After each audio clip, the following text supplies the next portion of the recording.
you to take about 30 more seconds to jot down anything that comes to mind regarding all that you have inherited.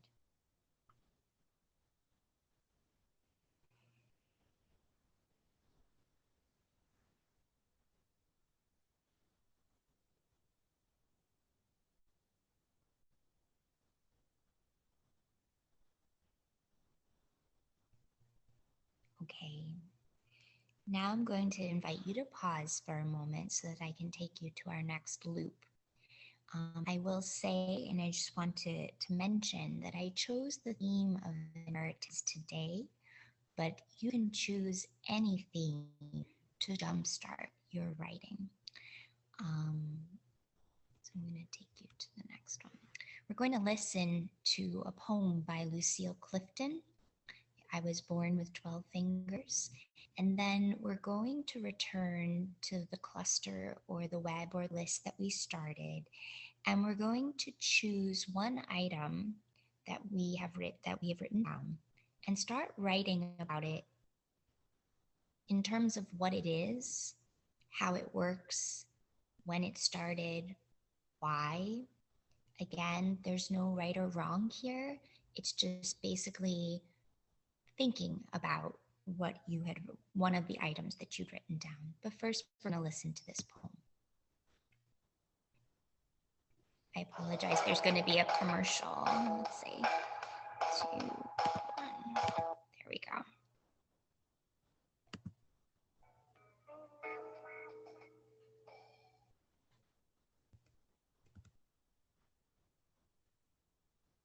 I want to start with this one because I was talking with Wayne in the car coming here, and he didn't realize that I was born with 12 fingers. I thought everybody knew that. People have asked me, what is that a metaphor for? And I hardly ever think about metaphor. And I tried to explain it is not a metaphor for anything. I was born with 12 fingers. And this is a poem about that. I was born with 12 fingers, like my mother and my daughter. Each of us born wearing strange black gloves, extra baby fingers hanging over the sides of our cribs and dipping into the milk. Somebody was afraid we would learn to cast spells and our wonders were cut off, but they didn't understand the powerful memory of ghosts. Now we take what we want with invisible fingers, and we connect my dead mother, my live daughter, and me through our terrible, shadowy hands.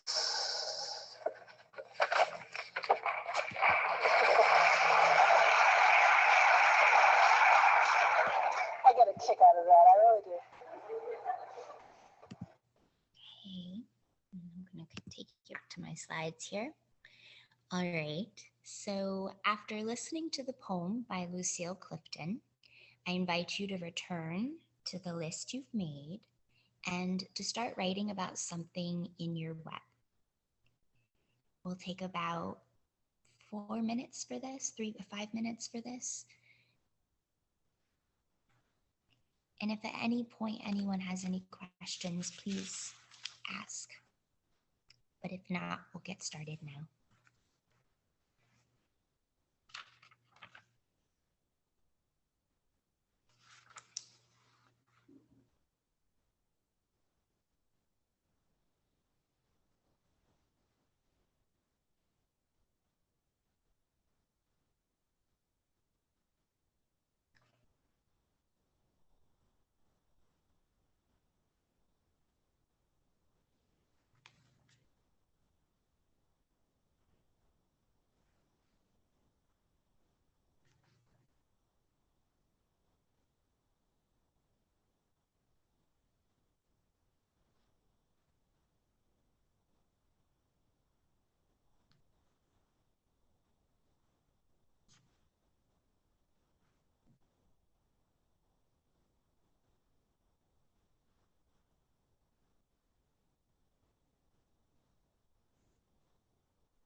You have about 30 more seconds.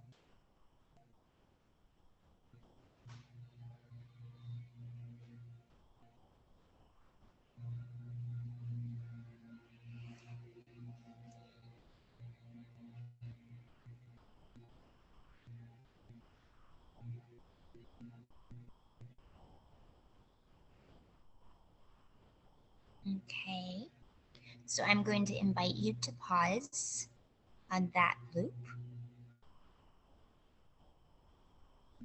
And I'm going to take you now to loop 3, where I invite you to underline or circle something in what you've written so far, and to make that piece a starting point for more writing. In other words, you're going to lift a line or a phrase from what you've written, and you're going to use that to start a new piece of writing. So even if you take that line and write it on the top of a new page, you can do that because sometimes that makes it easier. However you want to do it is completely fine. Don't worry if you notice that your writing starts to go in a new direction. That's only natural with this process. Okay, and we'll take about 5 minutes for this part, beginning now.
have about 30 more seconds.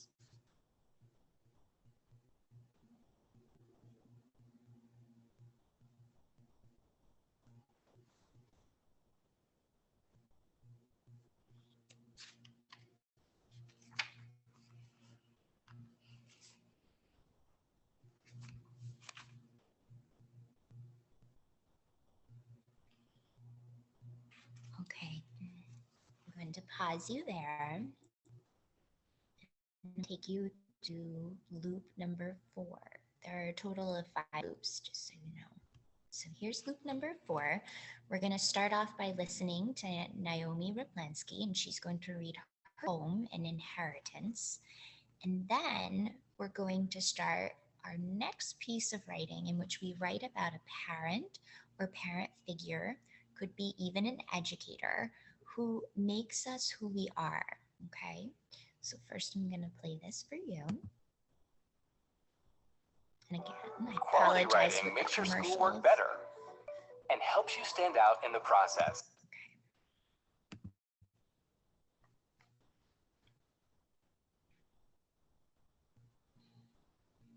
Called an inheritance. $5, $4, $3, 2, 1, and none. And what do we do?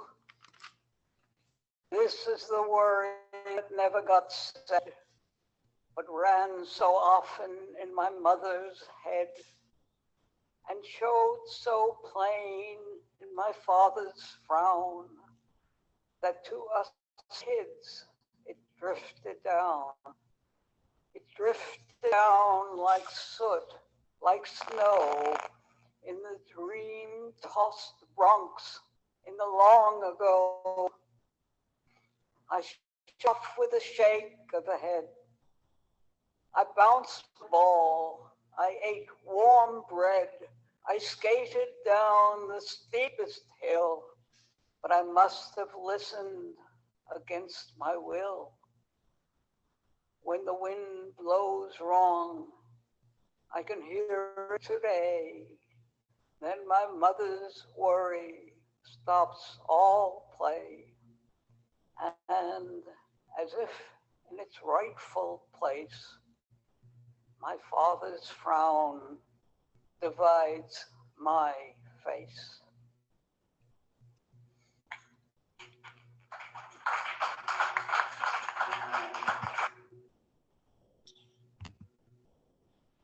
I'm going to come back. And so here I'm going to ask you, after listening to Naomi's poem, An Inheritance, to write about a parent figure, or even an educator who makes you who you are. And we'll do this for about 6 minutes.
About 1 more minute.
Okay. So I'm going to invite you to pause this loop. And I'm going to take you to your final loop, loop number 5. So at this point, I invite you to read over the loops you've written. And for this last loop, to write about what you're writing about. And to really to ponder the question, how does your inheritance work in or play out in your teaching life or in your desire to become a teacher and form your life and your identity as an educator or as a soon-to-be educator? So this is where we return to that starting point and to see where our thoughts have led us. And so for this final part, and again, there's no right or wrong way to do this. I want to emphasize that. For this last part, we're going to take about 5 minutes. Okay. So do you use it in a school for what age children or? You can use it, I feel you could use it with any age of writing ability. So, I mean, with your kindergartners who are still emerging, your first graders still emerging, maybe not so much, but I would say second, third, fourth, fifth, high school, college, you could certainly use it. You would adapt it, of course. So for younger ones, you might not use as many loops. The type that you choose is going to be slightly different, of course. But it can work with all children. I teach fifth grade, so I've used it with my fifth graders before. I also teach college. I've used it with my college students as well. So the level of writing you're going to get is obviously going to be different, but it is doable with many age levels. Mm-hmm. Thank you. You're welcome. Mm-hmm. And how old this technique is? Is it a new one, like a technique, this loops, or because I first time at this kind of working and develop writing skills. So is it a new one, pretty new, or it's have 10, 15, 20 years? Well, I actually was introduced to loop writing as part of a writing project that I belonged to. I had joined a writing project where I was meeting with different teachers from all over Orange County where I live. And we were just studying different kinds of writers. And Peter Elbow was someone who came up, and we heard about his strategy of loop writing and thought, hey, let's try it out. And so from that, I've been able to kind of take it, like I said, and just adapt it to, you know, whatever population I'm working with. As a fifth grade teacher, I teach writing. So I am a writing teacher. That is what I do all day long. So this kind of fits right in. But like I said, I think any teacher could use it for themselves too, just for that renewal aspect and that kind of aspect to kind of nourish themselves before back into the. Thank you, Rebecca. For me, it was very useful, your workshop. I think my workshop. Thank you. Thank you. Thank you for. All right, if there isn't any other questions, I do want to remind you that please use the sign-in sheet before you go. And Rebecca, I'd like to thank you for sharing this with us. It's such a interesting, adaptable, and unique technique. I feel like that not a lot of us has heard of. So it was really interesting to actually be able to participate in the process and not just kind of like read about it. So thank you for sharing with us, and we wish you continued success in your endeavors. One last reminder, please, when you go back to the main meeting and you click the leave room button at the bottom, click leave breakout room, not leave the meeting. Okay? Is we do lots of undergraduate research. We are a small private college. We're not an R1 institution by any means. We don't have a lot of external funding for grants, but we do quite a bit of research, and it's all mainly student-based research. And we have a program called the SURE program, which runs over the summer. It stands for Summer Undergraduate Research Experience. And it is a 5 or a 10-week program. Students get paid a stipend, depending on which they choose, either the 5-week or the 10-week. And the students also receive on-campus room and board during the summer, so they don't have to find a place to stay. And there's a huge research aspect, obviously, but there's also a nice social aspect, and there's lots of social events in the evening. We go out for ice cream. We do trips to various places. And so it's kind of nice. You kind of create a little research family. And it's also a way of kind of learning about the research that's going on across campus as well, which has opened up the door to many collaborations.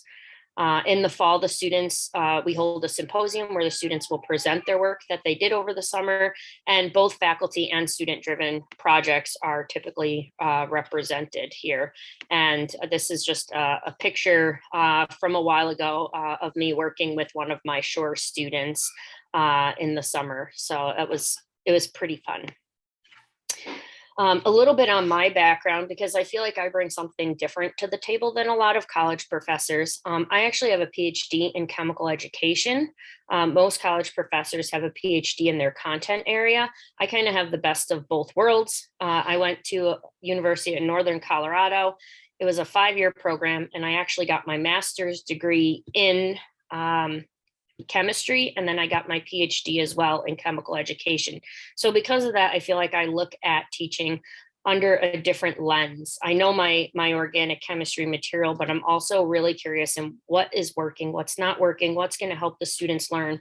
And I teach a lot more. I'm a lot more cognizant of what's going on with the students, how they're learning, and the overall pedagogy. So my background work, I've done a lot of work on preconceptions, namely towards organic chemistry, because I noticed I just say the word organic chemistry and people start like crying and shuddering. Doctors tend to duck and hide. And so it seems to have a really negative connotation. And it was especially noticeable when people did that who never even took the course. And I was like, well, this is great. Why would you ever take a course if the name strikes fear in your heart? And so I looked a lot into that, where the preconceptions were coming from. And that also played into some work I did with predicting students' final grades in the semester, which I'm going to show you a little bit about that. But being able to predict grades early in the semester, my thought was that your preconceptions really influence your approach to the course and how you study. And my hope was, in theory, that if you approach the course in not a good way and it's not working and you're not getting the grades, you would change what you were doing. And unfortunately, with my research, it showed that that doesn't happen. However you approach the course seems to be, even if it's not working, very little chance that things are going to change. And so because of that, I also have changed a lot of my courses and the design of my courses to make sure I have lots of early intervention things, places where I can catch the students really early on and help them to change their study habits, and give them an ability to improve their grade. I also am really interested in trying to make students a lot more connected to the material. At Mount St. Mary College, I have, in my nursing chemistry class, I typically have around 40 students. In my organic chemistry class, over the past 5 years, the numbers have been shrinking, and I'm down to about 13, 14 right now. And out of those, I have 0 chemistry majors. They're almost all biology majors studying for pre-med, pre-vet, pre-dental, any of the pre-professional degrees. And so it's really hard. My biggest challenge is taking students that aren't chemistry majors and trying to get them to appreciate chemistry just a little bit, just enjoy it a little bit. So trying to tap into that intrinsic motivation. And then I've also looked a lot at determining what variables have helped change the grade predictability, which I'm going to talk about. And overall, I'm just, I'm always looking towards factors that affect students' success. And so I wanted to show you a little bit of what I found. This is kind of depressing, and I know I have a number of my students here. Please don't cry.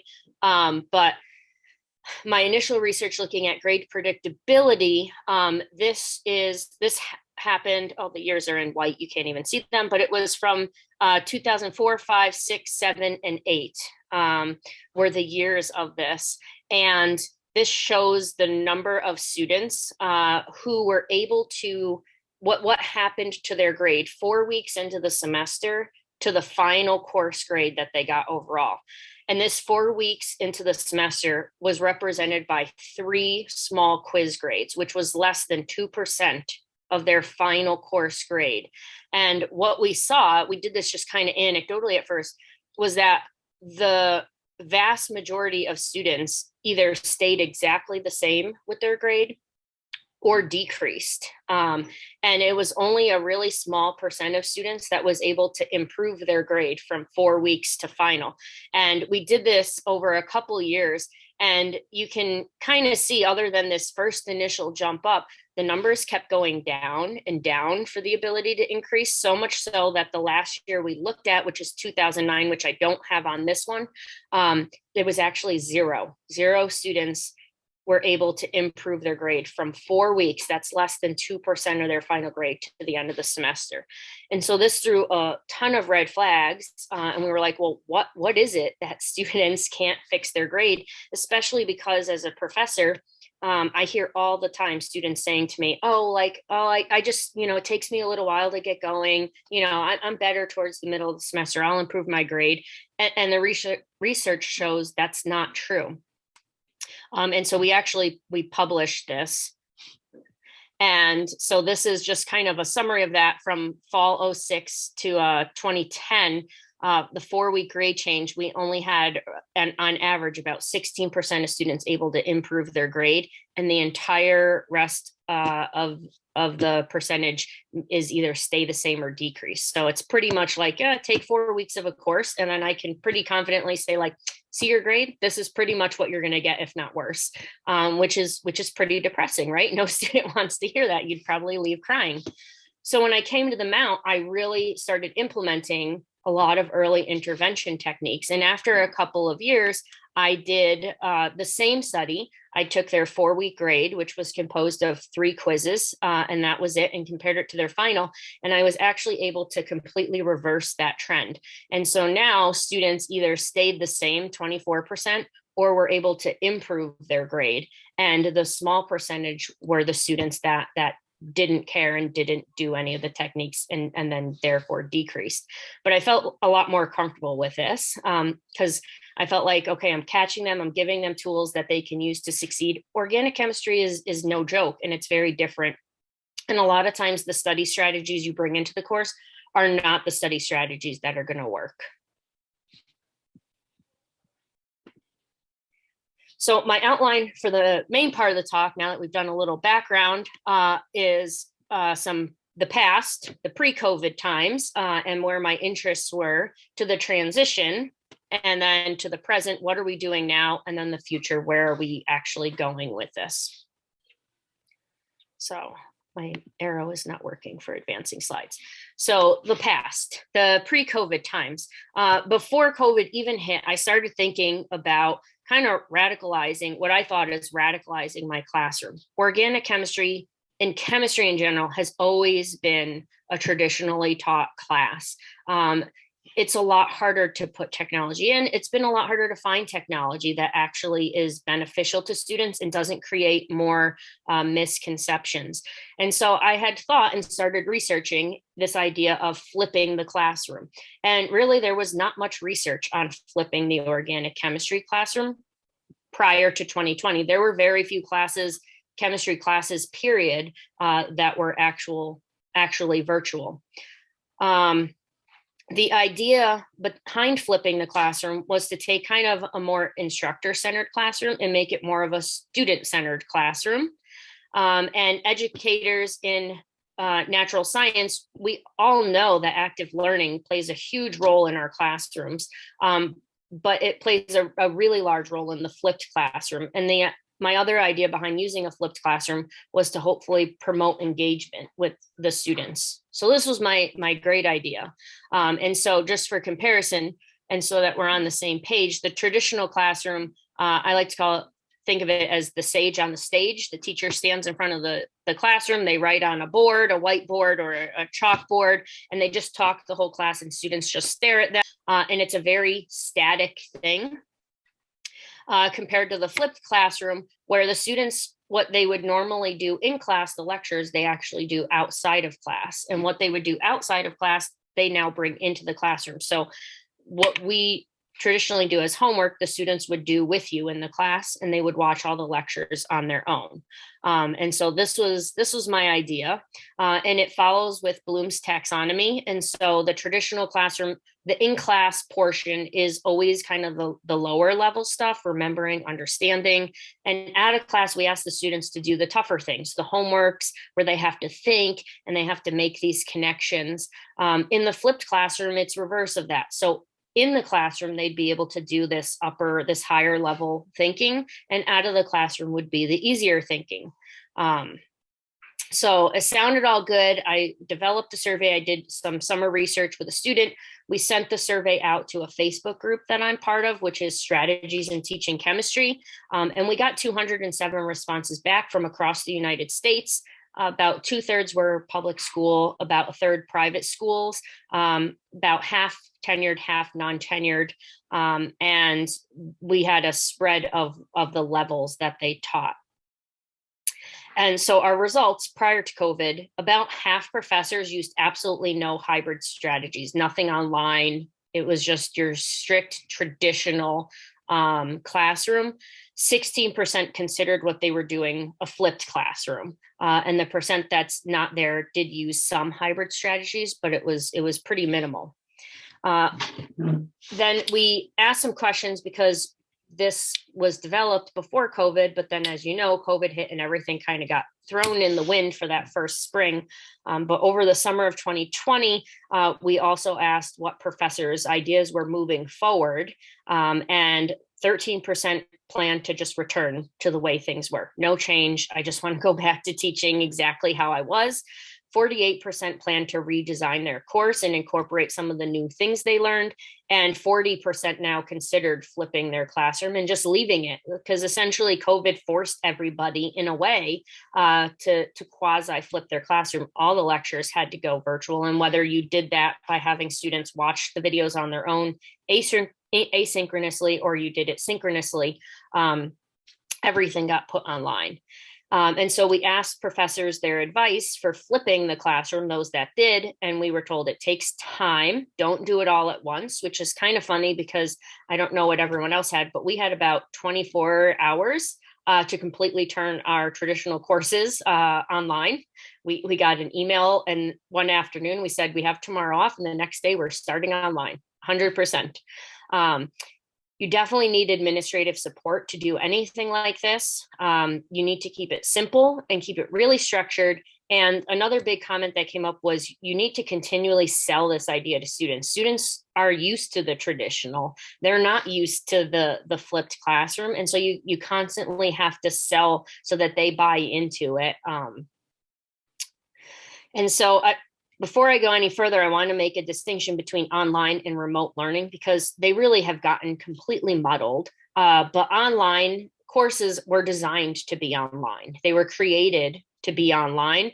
They're often asynchronous. Students often go at their own pace. They watch video lectures on their own. They're very flexible. They're very student paced. So, you know, if you want to go slower through the lecture, you can watch the lecture. You can watch a little bit of the lecture and take notes. Whatever you need to do, it's not the same as the traditional or remote. There's often peer discussion forums that are heavily used in online courses, and they're much less structured, which contributes to that flexibility. Remote learning, which is what everyone was kind of forced into because of COVID, is what happened when the course was designed to be in person, but due to the circumstances, it was being held online. So the course was not designed ever to be online. To adapt, most people, especially in science, we did synchronous lectures. So the students would log on at the exact time of their class and they would listen to a live class, and that still happens. But the idea behind remote teaching is we're just really trying to recreate the classroom environment, which is really hard. That's one of the biggest challenges I think everybody faced. The live lectures at a scheduled time, there's really minimal peer interaction. It's kind of like, you know, right now would be an example of a lecture where everyone's on, but nobody's talking to each other. There's no discussion forums or anything like that. And honestly, if there were, as a professor, you'd probably limit the chat so they couldn't message each other, just you. And these classes tend to be a lot more structured. So the online is more the flipped classroom, and the remote learning is more the pandemic classroom idea. So then we come to this transition period. For us, I'm considering this the entire last academic year, so fall 2020 to spring 21, where we were all hopeful after the first summer that things would kind of get back to normal last year, but they didn't really. And there was lots of setbacks. And so for our college, we used a high flex model where we had in-person learning, but because of limits on the amount of students that could be in a room, we also had students learning virtually. So this picture kind of sums up the high flex really nicely. You have a couple students in person learning, but at the same time, you're also teaching virtually to a whole slew of other students that are wherever, at their home, in their dorm room. And that made it really hard to be equitable across everybody. And you had to kind of repeat lessons where then the next day, a different group of students was in person. I know for our labs, we had to cut labs in half because there was no way to accommodate all the students. So we had half the students come for the first hour and a half, and then they would leave, and the second half would come. And so we had to shorten all of our labs, but at least students would get a little hands-on experience. And so this was one of the big challenges, adapting learning to both in-person and online at the same time. The equity is a real big question. And unfortunately, the flipped classroom model doesn't work for this because you have some students that are in person. So if they're going to be in person for the lecture, you can't possibly do a flipped classroom there. And you have some students that are going to be outside of lecture, and it's really hard to incorporate a true flipped classroom in this manner, having two different essentially populations of students. So we really need a new model going forward. And in addition, with this high flex model, I don't know what everyone else experienced, but we had a lot of pauses where the college was just like, okay, cases are too high, for next 2 weeks, we're online. So even if you did your best to be in person, all of a sudden at the flip of a switch, we went back to online.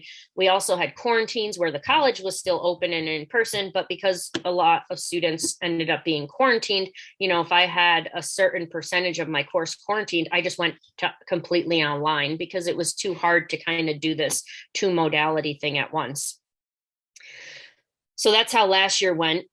Come to this past summer that we just finished, and teachers started saying, I can't wait to go back to teaching. Like this, the high flex pretty much did us in. I'm tired of being online. I miss seeing students in person. Teaching online is too hard for a variety of reasons: engagement, participation, cameras off. Who loves to talk for an hour to a whole bunch of black squares? And my favorite is I would ask questions and the black squares just stay there, all muted. And I would wait, nothing. And then you start questioning, like, are they even here? Like, are they actually present? And so you do the little test, you finish class, and then you wait and see who logs off right away. And there's always a bunch of students that are still there. And so I say, oh, do you have a question, so-and-so? And no response. They're still on. I wait about 5 minutes and eventually I just end the meeting. But it shows you, it just reinforces they're not even there half the time. They're making it look like they're there. And then a lot of professors were saying teaching online is just not as effective in person. And that belief I feel like before the pandemic, online teaching was like, it could be done correctly, and there's lots of benefits. Now online teaching is viewed in a very negative light because we had to do it. And a lot of people that shouldn't have done it had to do it as well. And we hear things like Zoom fatigue all the time. Everybody has Zoom fatigue, and it makes me wonder, well, what were they saying when we were in the classroom? They have classroom fatigue? Like, we didn't do anything about that. And I know for us, this past fall, we've had a huge administrative pushback to be back in the classroom.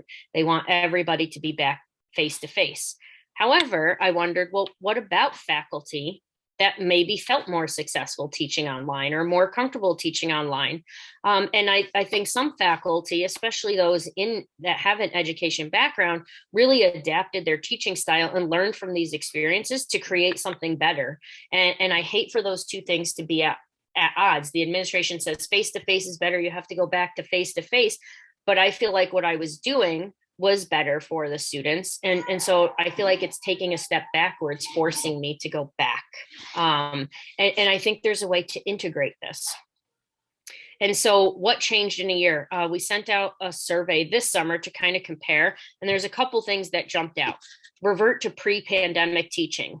In 2020, about 11% of faculty, I think it was like 11 point something, close to 12% of faculty said, we're just going to go back to the way things were before the pandemic, which gave a glimmer that, about 85% at least of faculty were open to new ideas. But this past summer, that went up to 64% that were like, nope, I'm just going back to the way things were. So our openness to new ideas completely shut down after 1 year of being remote and not remote. I was really interested in the tools that were used, and we had about the same split, about 65% both years responded that they used different tools in their course. And important to note, I did not define tools. I didn't want to define tools because I wanted to see what faculty considered tool use. Support by the administration at the beginning of the pandemic, and at first, everybody felt very supported by the administration, 87%. But as time has gone on, that has waned. And so now we're down to about half the faculty feel supported by the administration. And this jumped out at me, which is where I'm going. In terms of tablet use, I was actually quite surprised by how few faculty used tablets at all. And not just the iPad. I know the iPad's expensive, but even like the Samsung or the Chromebooks and what's the other one? Galaxy Note or something, they just weren't very popular, which was surprising to me. And so I did this pilot study because I was thinking, well, maybe the tools that we used aided in our feelings of teaching online, because I know for me, it was actually the tools I used that made me feel more comfortable online and made me feel like I was improving my class. And I was thinking, well, maybe if somebody didn't use the same tools I did, maybe that kind of killed it for them. And so we did a small study just with select divisions on our campus. And we looked at mainly the divisions that are most affected by remote learning because they have labs or clinicals. So we looked at natural science, nursing, and math IT. And most people, the tools that they identified that they used were Zoom, 91% use Zoom, LMS, which is the learning management system, Moodle, Blackboard, Canvas, all those, and then PowerPoint. That was kind of the go-to for teaching. The XP pen, which I'll show you a picture of, was used about 55% of the time. That gets used with a computer. And then there were professors that still wrote on a whiteboard and recorded the lecture for students. And some faculty used a document cam. I was happy to say nobody said they used a transparency. So we have moved a little bit in a new direction, but we had nobody comment about the tablet. And so other questions we asked were teaching style, and we had 64% do not plan to change their teaching style. And we're actually resending out the survey to that Facebook group, a larger population. We did the pilot study, which I'm glad we did, because we're actually going to tweak this question, because teaching style, we don't think people answered it in the way we were looking. We were really looking teaching modality. And we decided that most people don't, the style that they teach doesn't change. I know for me, I still am teaching the way I've always taught. I'm just using different tools to accomplish that. And so I'm not sure style is the word we wanted there. 55% of faculty agree that online learning was only good for the pandemic. And 45% agree that face-to-face is the most beneficial. Benefits of online teaching, nothing got over a majority, but there were comments about the ease of use, ability to interact with students. This was mainly in breakout rooms, and the ability to record lectures.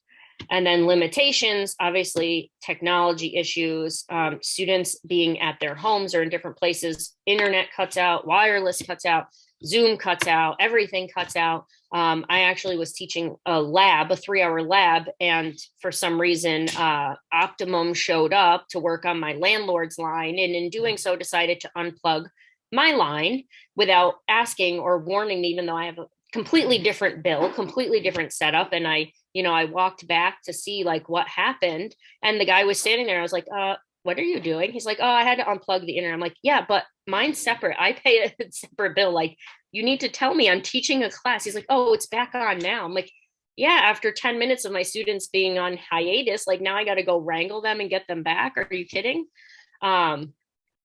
So internet access, some students just don't have internet access where they live. If they live in too rural of an area, that becomes difficult. And then big limitation, that I found especially was cameras off.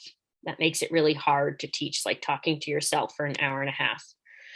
So these are just some pictures. This is the XP pen, just so you have a visual in your head. It's pretty much a pad with a little pen that you hook up to your computer, and you can write and annotate things. The big thing I want to point out is you can't see you can't write directly on something. You're writing on the pad, which is then showing up on the screen. So there's a little bit of a disconnect there.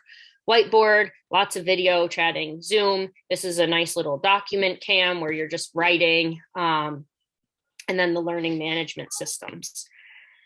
Limitations of all of this.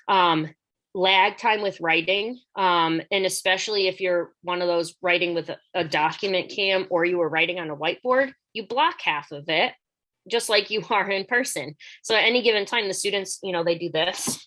You see them in your classroom trying to look around you. There's limited space on the whiteboards. They're only so big. So then you have to erase, which means you're waiting for students to finish copying. You're trying to erase what they're done copying. There's limited colors, and they do make expo markers in a variety of colors. But man, let me tell you how clunky it is to try to change colors quickly. I drop caps everywhere. Caps go flying. I need one of those clicking pens that just a clicking expo pen where I can change the color, but we don't have that. So at best, I can handle about 4 colors, and beyond that, you're just fumbling and a lot of time is wasted. You can't highlight on a whiteboard. It's a very static image. Here it is. Look at it.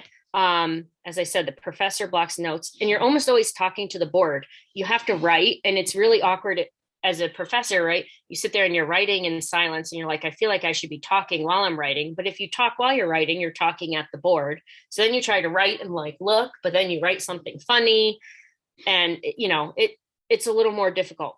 The other big thing is a lot of people say, oh, well, I just use PowerPoint and project the notes.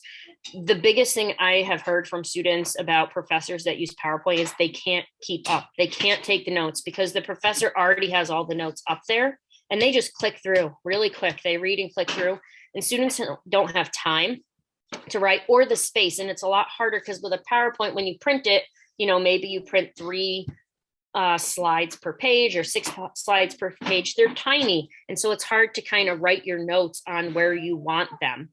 So there are some big limitations with PowerPoint.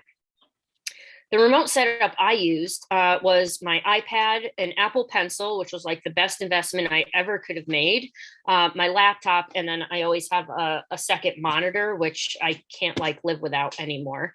And so I would write on my iPad, and I would actually look at the laptop for the students. So I would have my videos of all my students looked up, and then I would pull the chat box out and anything else I needed on the second monitor so that I could actually see the chat box, see the students, and write the notes and everything all in one fell swoop. So that was my remote setup. To adapt that in class, because I loved what I did and it worked, and I'll show you a little more of that. I'm still teaching using Zoom, even though I am face-to-face. And I'll tell you why in a little bit, but I write on my iPad. It projects on the screen. Right now, the laptop is pretty much useless. It's just my interface to get it projected. But I write directly on the notes on the laptop, and that projects on the screen for the students to see. And the nice part is I feel a lot more mobile. I could be sitting in front of the classroom and lecturing. I'll get up sometimes. I'll try, I'll act things out, and I can walk over to students. So I can do all of this much easier than I felt like I could when I was kind of tethered to the whiteboard. And so this is my fun little animation I made. So the traditional teaching, this is how I would teach, right? I would be staring at the board, blocking half of my notes, and we'd all be looking the same direction. Now I get to look at the students, which is really nice, because I get to see where they're making funny faces and they didn't get something or whatever. They can see a complete unobstructed view of the whiteboard at all times. And we make eye contact, which I think is so crucial.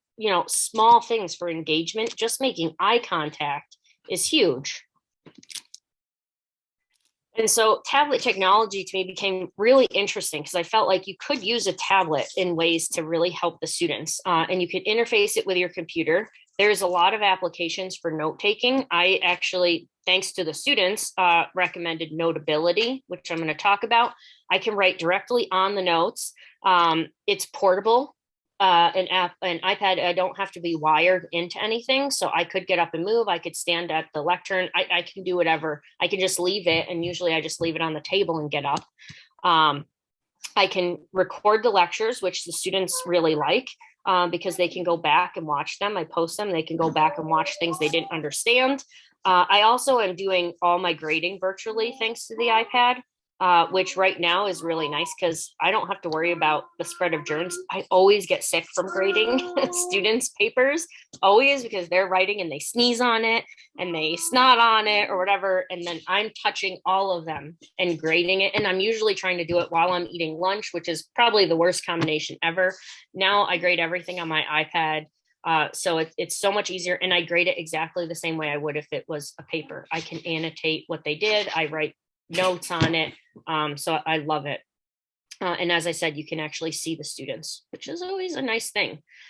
So Notability is the app I use. It looks like this. And it's, I think, $7.99 or $8.99 to download forever. It's not like a monthly subscription. And I put all my notes in there as a PDF. You can organize them. But I have the ability to highlight. I do a lot of color coding. I have an endless supply of colors, and it's so much quicker and easier. I just use one thing. I don't have to uncap, cap, throw caps, and then the inevitable, right? The dry erase marker runs out, and then you toss that one, and then you have to get another one. I do it through Zoom so I can record. And something I'm going to show you is I actually have the ability to manipulate things, which I love. It's not static like the whiteboard. I don't have to erase and move out of the way, and I don't block the notes. So this is a fun example of something I drew for my nursing chemistry class. I was talking about a reaction, and I was trying to get them to think about peeling the banana. And I actually could write a banana over top the chemistry thing. If I tried to do this on the whiteboard, it would just erase what was underneath. In addition to yellow marker would never in the world show up. These are some other notes. These are also from my nursing chem to show kind of the color coding. So it made it really nice and consistent because I could use different colors for things. I have the ability to highlight. I can cross things out. I can change my color pen all in a split second. And this is also from my nursing chemistry. This is from the lab. And I was doing a pre-lab lecture for my students, and I was showing them, okay, at first your solution is going to look kind of like grayish, and then you're going to add this orange stuff in, and you're going to mix it. And when you mix it, there's one of three things that could happen. So if it turns blue, that tells you you have an aldehyde, and I'm able to color in the blue. And if it turns purple, you have a ketone. And if it turns orange, it means nothing happened. And so the students get a really nice visual, and they're watching me write this out. So it's in real time, and they're watching it, which is really nice. Another example, which, let's see if this is going to work. Can you see the video now? Can you see the YouTube? Yeah, okay. Whew.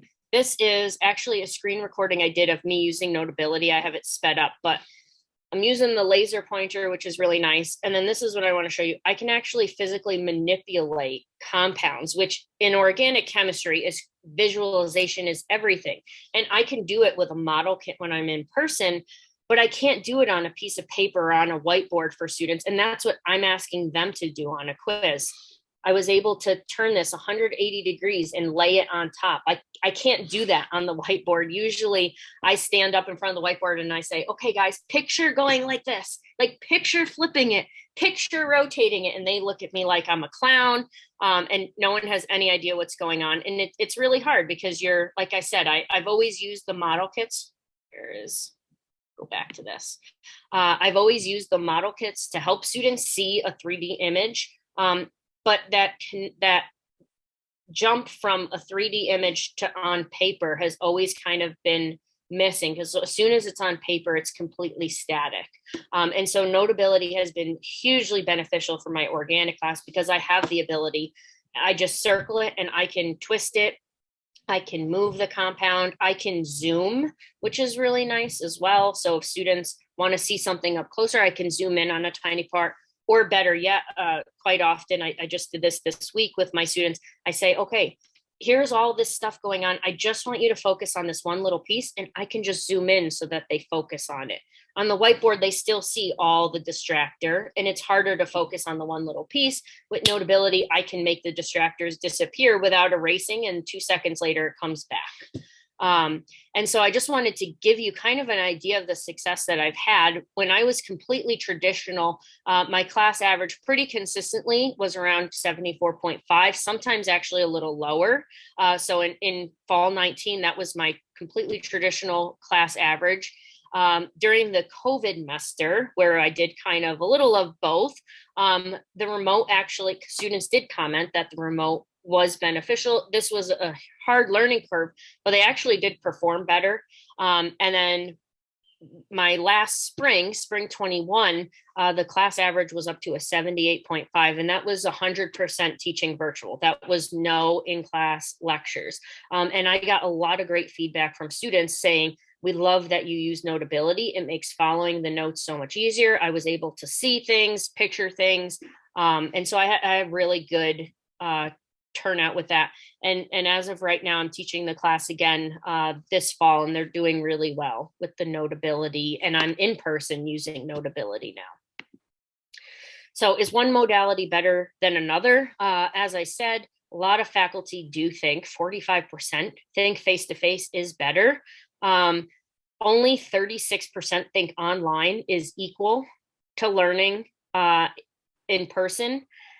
45% think online is more difficult, and 55% of faculty said we just needed online for the pandemic, which is kind of a grim future for online then, if that's really what we believe. So where are we going? There's lots of places that we can go. And for me, the big thing at the center is student success. What is going to best help my students? I feel like I learned so much from the pandemic. I learned a lot more about connecting with students. Showing empathy was a huge way of connecting. I gave my students, especially in the spring when we were online, I said, you know what? We're not going to have class Monday. Everybody needs a mental health break. We've been doing this really hard. We've been doing Zoom and just calling attention to mental health. Like, they loved me for it. And to me, it was something really simple. Like, this is obvious. Like, we all need a mental health break. But when it's face to face, we kind of forget about those things. We kind of forget about the human aspect, of course. I was on the phone one night till almost midnight talking to a student that was just having a tough time at home, completely independent of school. And they emailed me. I got really concerned and worried based on their email, and I talked to them. And then, you know, I felt really good after we spoke that, okay, we got this student, you know, I got them on the right track. They just wanted to be heard. You know, there's a lot of stresses from the pandemic on everybody being at home. I'm a mom of 3, and I'm still learning how to, I feel like I'm relearning how to teach with 3 kids, because when I was home, I was pregnant with my 3rd, and I had 2 essentially babies at home as well. And so trying to balance all of that and teach, you know, was really hard. So where are we going? Modality, the flipped classroom idea, which for me, unfortunately, I've kind of put aside because now I'm really into using my tablet to teach. And I am creating videos. I'm doing a lot of the components of the flipped classroom, but I'm not ready to fully commit to the flipped classroom yet. Various types of assessments. That's another huge thing that the pandemic changed, I think, in many, well, in more successful professors. I'll have to say some professors still like to do what they've always done because it's easy, but I changed all of my assessment types. I've always been a little different with assessments, but pre-pandemic, I always gave a multiple choice final exam so that I could kind of compare. And I realized that is like, I don't know what my students get out of the course for that. The grades are never that great. You know, it's always, okay. I look at it and I'm like, how did they not know this? This is the easiest question. Like they should have known this. Over the pandemic, I actually changed how I did the assessments, namely because I'm not a fool to the existence of Chegg and Reddit and Course Hero and Quizlet, and they could find anything they need to on any of these sites, half the time for free, if not a minimal fee. And so there's no point in doing that. What am I really testing? I'm pushing them. I'm like entrapping them to see if they're honest or not, just so I can spend more time to write them up. It just didn't seem worth it. So I completely changed my assessments. I did a lot more oral things. I shortened things down, and I found that I actually learned way more about what they knew in a 5-minute time span than I did doing a 2-hour multiple choice exam. And I do a lot more connecting to the big picture, connecting to their field interests, their career interests. So nursing or pre-professional. The tools used, as I said, was important. Engagement. And then this professor's comfort level with technology is really important. And all of these things have to be kept in mind. So as I said, the Quizlet, Course Hero, Reddit, Chegg, buy-in is another huge thing. As I mentioned, when just looking at the flipped classroom, students have to buy into your teaching style. And unfortunately, more and more, you have to sell what you're doing more and more. But parents also have taken a larger role in their college students during this time. And so parents want their kids to be face-to-face because that is the best way to learn. And so you have to try to get the buy-in of the parents too. And we really have to sell the product. I'm selling my students go on to be successful. Trust me that I will get them there. How I get them there, I'm the one that has the degree. I'll do that. And keeping in mind the Zoom fatigue and all of that goodness. I personally like Zoom. I could just leave my PJ pants on and put on a nice shirt and teach. I have my coffee, life was good. So kind of for me, my Bloom's taxonomy, I'm still keeping in mind, even though I'm not doing a flipped classroom, I have integrated a lot of things to get to those higher to reach places for my students. And of course it's difficult and I push them, but the end product is so much more worth it with their ability to critical think, which is huge in the sciences, even if they don't go on in chemistry. And I have connected a lot of what they're doing in my class to their future degree. So with nursing, I do a whole project now where they get assigned a drug, and the drugs, I worked with nursing and pharmacology actually to choose the drugs so that it's a drug they're going to learn more about. And we look at the chemistry of the drug, and I ask them questions so that they're connecting the material we do in class kind of to the medical aspect of it. And I do that instead of a final or any exams. They do this over 4 parts. And I'm was very happy with it in the spring. The students' comments were really good. They said it was really hard, but I actually liked that it made me think about where I'm going to see chemistry in nursing, because my nursing majors are always like, why do I need chemistry? I just want to be a nurse. I'm never going to use chemistry. Oh, but you are. Let me show you. So, actually giving them projects to connect it really helped. And I still have the lower level things, recording the lectures and stuff. And so conclusions, does modality change teaching style? Not necessarily. Like I said, I feel like I'm still me when I teach. I'm just using different tools to accomplish my goals. We are resending out the survey to a larger population to see, hoping that maybe the tablet use was just a fluke on our campus. And I'm sure more people do use tablets. So I would like to get a little bit more what people are doing and what tools they're using. This support for change has to come from all parties: faculty, students, administration. And the big thing for me that I just want to say, the biggest lesson learned is it's not a one size fits all thing. That's my son climbing on me. It's not a one size fits all thing. It's a, if what you did works, then you should continue doing it. If what you did didn't work, pushing everybody to incorporate technology is not the right thing, but forcing everybody to ignore the lessons they learned during the pandemic is not the right thing either. And there needs to be a happy balance. And I think professors should do what is most comfortable for them and going to cause their students to be the most successful, because again, at the heart of everything is student success. So where do we go from here? 36% of faculty didn't feel well supportive. So there's definitely a balance between getting the support you need from administration. But let's look at the goods. A lot of us did have really good positive feedback from the pandemic. And so let's use that. What worked? And sometimes it's simple things. After my first semester, it was Slack. Just being able to use Slack to communicate in like real time with students instead of waiting for an email. And our email was constantly going out. They couldn't get a hold of me. Now they just Slack me. And barring it's during the week, they know weekends, I don't check Slack because I have 3 little ones and I have to give them some time. But during the week, I instantly message them right back. So,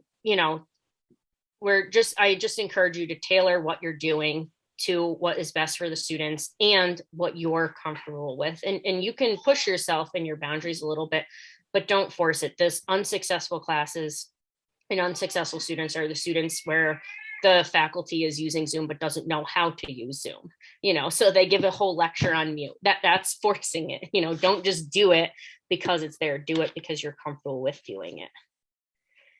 And so I just want to acknowledge my school, the SURE program. I've had a few students working on this, Serena Lucarelli and Christina Mistretta. I have a math professor that helps me with all of my statistical needs because I am a chemist.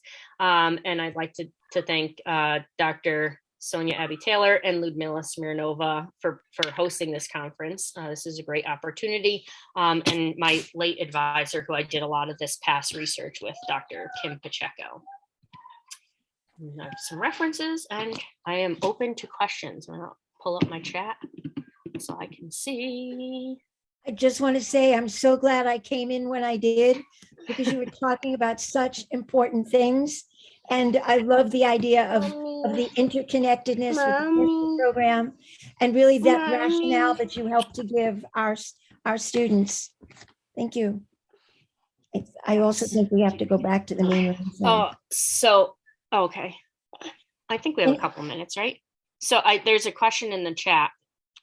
Do you think the age gap between younger and older professors affect which professors want to adapt to modern learning? We try not to label anything in our surveys, but there definitely did seem to be a correlation between, we'll go with the number of years somebody was teaching to their openness to technology. So that definitely did show up as being a thing. Interestingly enough, though, to kind of counter that, the students I saw the biggest improvement with online were actually the non-traditional students, because they could have kids and attend lecture. They could get kids off the bus and attend lecture. and they can't do that when they're in person. So I called them my mom's group, but the moms, the average was actually 10 points higher from the non-traditional students than it ever had been in the past, because they were more able to participate in classes when it was virtual and juggle the demands of home life, as opposed to, you know, when they're in person and, oh, school's a half day, I can't attend class, I have to go get my kid. So that was really nice to see. So age can go both ways. I think they really are telling us to come back. Yep. Fun. So that's how I often would start a class, with a slide and some funny thing having to do with Shakespeare. I am Suzanne Delle, and I am at York College of Pennsylvania, and I thank you so much for joining me today. I'm going to do my best. I have lots of sharing to do, and when I taught my class, I had a student helper. So that's tip number one for me. York College of Pennsylvania is a small liberal arts type college. We are in central southern Pennsylvania, and we are a private school, but we cater to a lot of first gen students. And we are definitely a residential campus. So when March 2020 hit and everybody went home, I certainly wasn't prepared.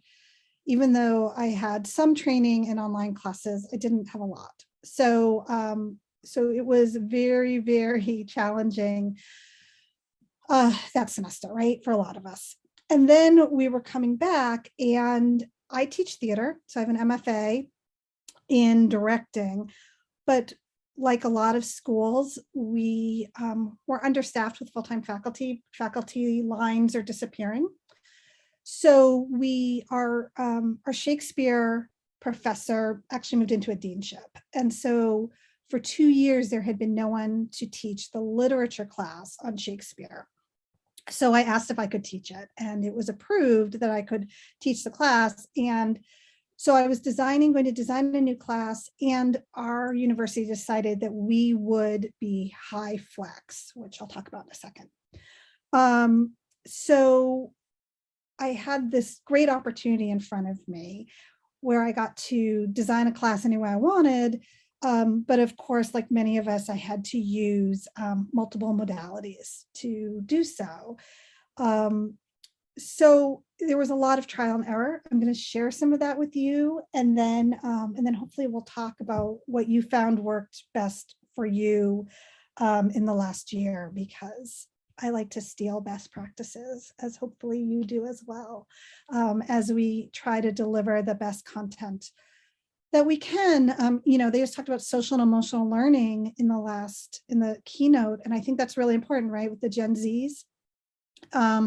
Thinking about trauma-informed practices and pedagogy. And so I learned a lot, I changed a lot, and how I teach today is not how I taught 2 years ago.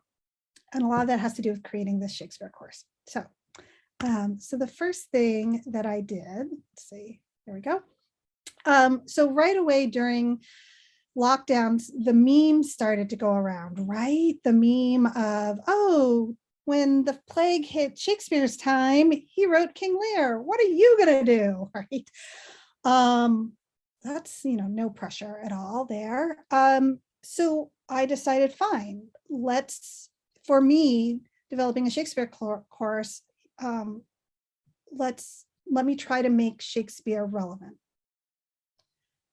So using James Shapiro's book, Year of Lear, I used that as my primary source material, and then did all kinds of other research to support the three plays, King Lear, Antony and Cleopatra, and Macbeth, that Shakespeare wrote in that time period, 1605, 1606. So I started there. I thought that was, there was also a new leader, right? King James had just come in 1603. So, and this was right in the fall during elections in America. So I thought there were quite a few parallels between what was happening in Shakespeare's time and what was happening, currently. So over the summer, I did lots, like I'm sure most of you, I did lots of online learning and courses, Every Learner Everywhere, and also write the Online Learning Consortium to really think about these ideas of how to teach in the high flex modality. Brian Beattie has a book, Hybrid Flexible Course Design. He talks about learner choice, provide meaningful alternative participation modes, enable students to choose between participation modes, right? So don't lock them in to having to come one way or another to your class. Equivalency, provide learning activities in all participation modes, which lead to equivalent learning outcomes. And this, of course, with high flex is the challenge.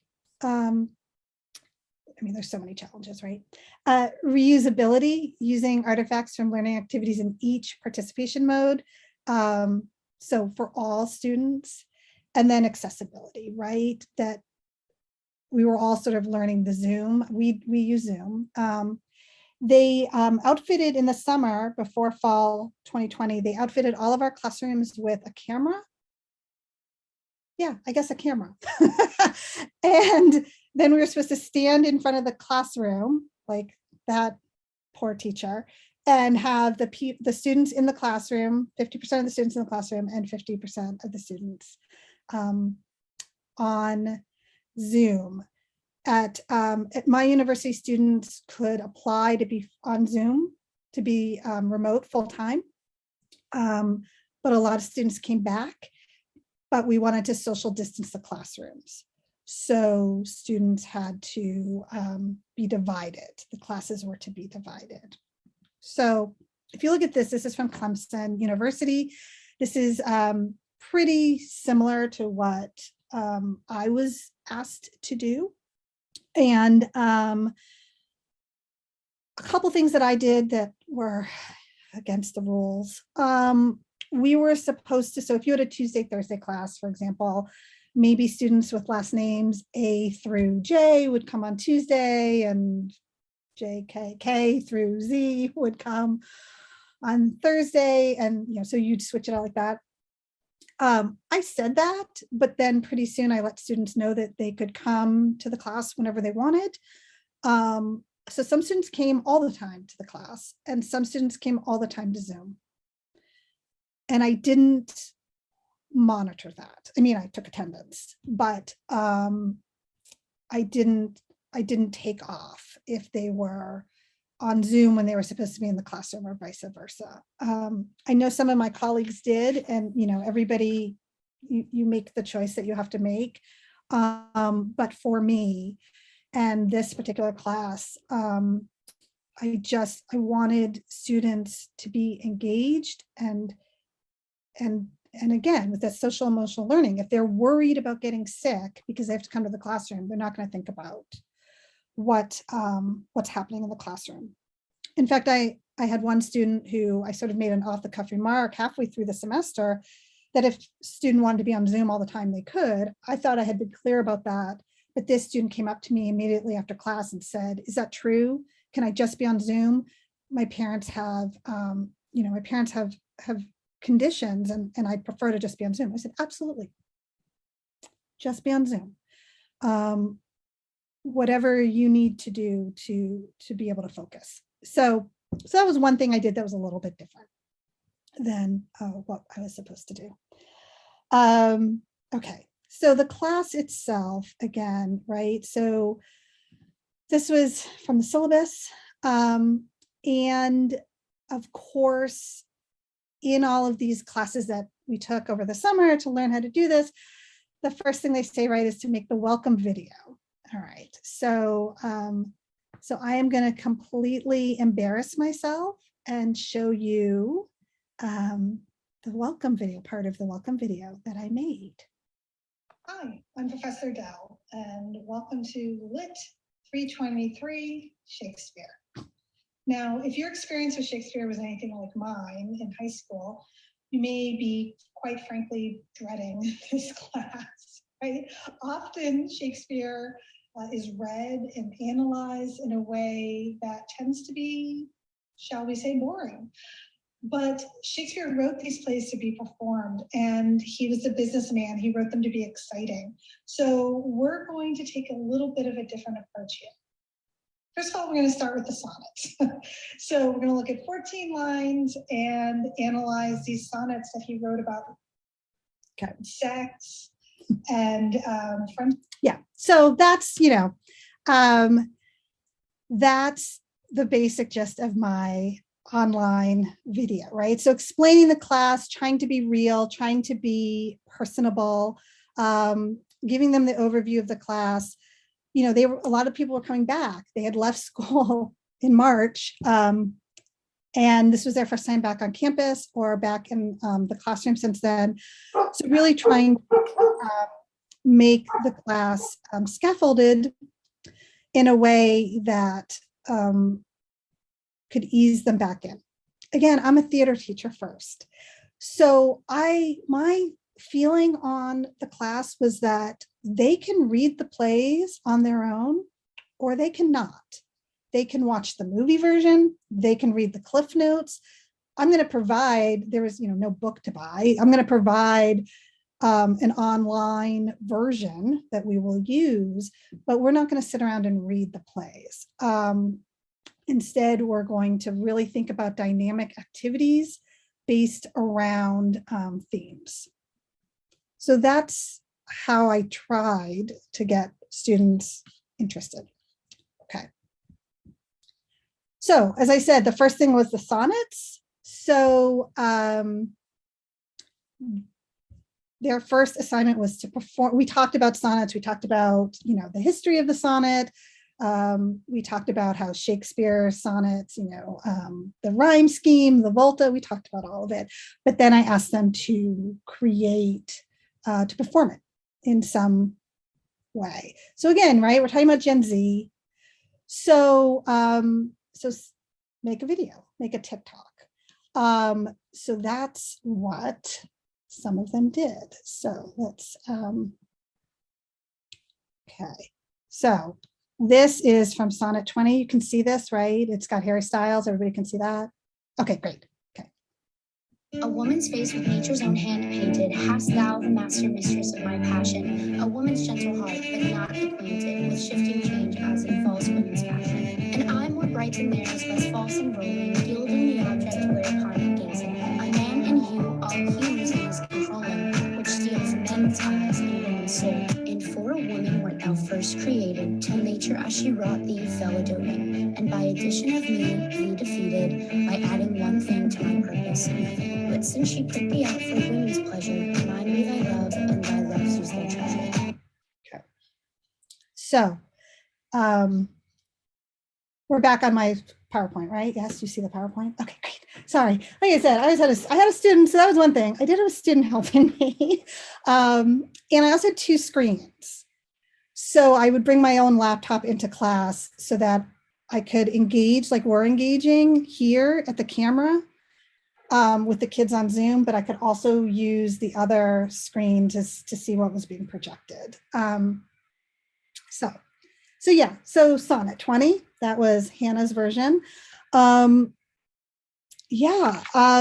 thought that was great. Now, the class was overfilled because it hadn't been offered in 2 years, and a lot of different majors needed to take the class. So we actually decided to offer it again in the spring, but because there were going to be students that were taking it both in the fall and the spring, I had to do different activities and different plays. Yet another new course prep. So in the spring, I did also using James Shapiro's book, his other book, the 1595. So Henry V, Julius Caesar, and As You Like It. Hamlet is also part of that year, but I decided to stick to just 3 plays. We'll talk about how I had too much work in the fall. Like, I'll be honest, it was too much work. So in the spring, instead of doing TikToks or performing sonnets, they wrote their own. So because it was the same, a sum of the same students. I didn't want them to have to do the exact same exercises. So this is a student sonnet that they wrote. Again, using the rhyme scheme, using, identifying where the volta is. These were due around Valentine's Day weekend. What do you love? Write a sonnet about it. And of course, this person wrote about their cat. So, so that was part of it as well. And I was lucky that I had the fall semester to figure out what was working. We had HyFlex again in the spring, so it's the same modality. I'm sure many of you know, I'm sure for you, the students were sort of tired of HyFlex by the spring. So I had less cameras on in the Zoom world, less people in the classroom, more people just showing up for Zoom in spring. But, we can all talk about why all that is. Okay. Great. Another example of something I did was in Macbeth, studying the witches. We did a lot of work on the witches and James I fascination with witches. But then I asked them to create their own version of the witches. So this is a student, this is a scenic design theater student. So yes, the drawing is pretty good. And she modeled them after the Fates. So, so again, people did all kinds of different assignments. So basically what I'm trying to show is that for every assignment, there were options. That's often hard for students, right? Because especially in a class like Shakespeare, they've been used to, you're going to write a paper, you're going to do this. And a lot of my assignments were not that. I wanted them to think about the plays creatively because they're plays. They're literature, but they're plays. In the spring, I again took it a little bit differently with As You Like It. There's the city scenes and the forest scenes. So pick one and create a design. I gave them this option of using this, it's like a cartoon, this Pixon.com. You can make free cartoons. But this person did not use that. They used their own versions of things. But again, sort of answering the questions, writing the paper to analyze it. So it's not just a creative project, but giving them the creative option. What I did in the fall was for every play, there were 2 assignments. What I did in the spring was for every play, there was 1, because it just was too much in the fall. Okay, in the fall, I didn't want to lecture all the time. I don't, nobody wants that. So I had the students sign up to do group projects and present. They basically presented like podcasts and videos about these different topics. So that's what I did in the fall. And again, spread out across the semester so that, people know their own schedules, sign up for whatever you want. Some of these were more successful, right, than others, depending on the group. But every group met the deadline, had something, between about 5 to 10 minutes to present, basically podcasts and videos is what people did. This spring, I was like, let's try discussion boards. So a little bit different. So these are basically exit tickets, right? We know them as exit tickets, 3, 2, 1. But double checking that students were awake and listening and were engaged. And then I didn't have other students respond. So it wasn't a true discussion board. It was more like a discussion posting, but I responded to them all. And I responded to them all very, very quickly. That is one thing. I used to be much more tardy on my grading, but with everything being, we use Canvas. So with everything being on Canvas, I would give feedback very quickly, especially on discussion board type posts. Okay, so you'll see it says no extensions. I'm also, because of everything that's going on, I've become much more loosey-goosey about extensions. So basically what I do is there are some assignments that, again, are scaffolded. So I can't give an extension. You have to finish it before we can move on. But for everything else, I just give them to the end of the semester. So it has a due date. And please do it by the due date, so I'm not grading everything at the end. But again, if something's going on with the student, right? We talked again about this in the last session and in the keynote. I just think we have to see our students as human, and they have so much happening. I mean, they always did, but now I guess more than ever, we're more aware of it, but being compassionate. And so I let them decide when they were going to hand in some of their materials. And I had a student, and I had her in a lot of classes because she was a theater major, and she waited to the very end and then handed everything in. Do I think that's great for learning? Not really, but I also know she has a lot of family issues. So if that's what she needed to do to complete the course, then that's what she needed to do. Okay, so I don't know how many of you have read this book, Pivot. Pivot there. This is I find it interesting. I mean, I know some people think, I thought it was really interesting, this idea, and it was written before COVID. So, but this idea of student-centered learning, right? Which I think we talk a lot about, but I'm not sure I always did or tried to do as well. I think for me, I taught a lot of classes the way that I was taught. And being home and teaching in these different modalities has forced me to rethink everything, from lesson planning to assessment.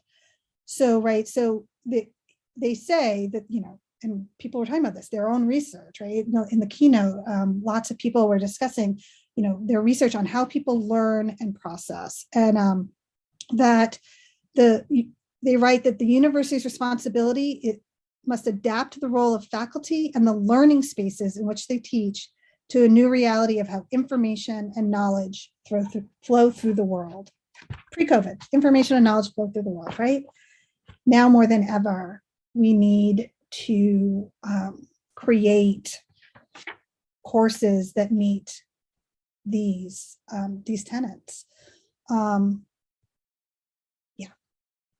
I know you all know. I know all your students are struggling because mine are, and everyone I talk to, students are struggling. So, yeah. Okay.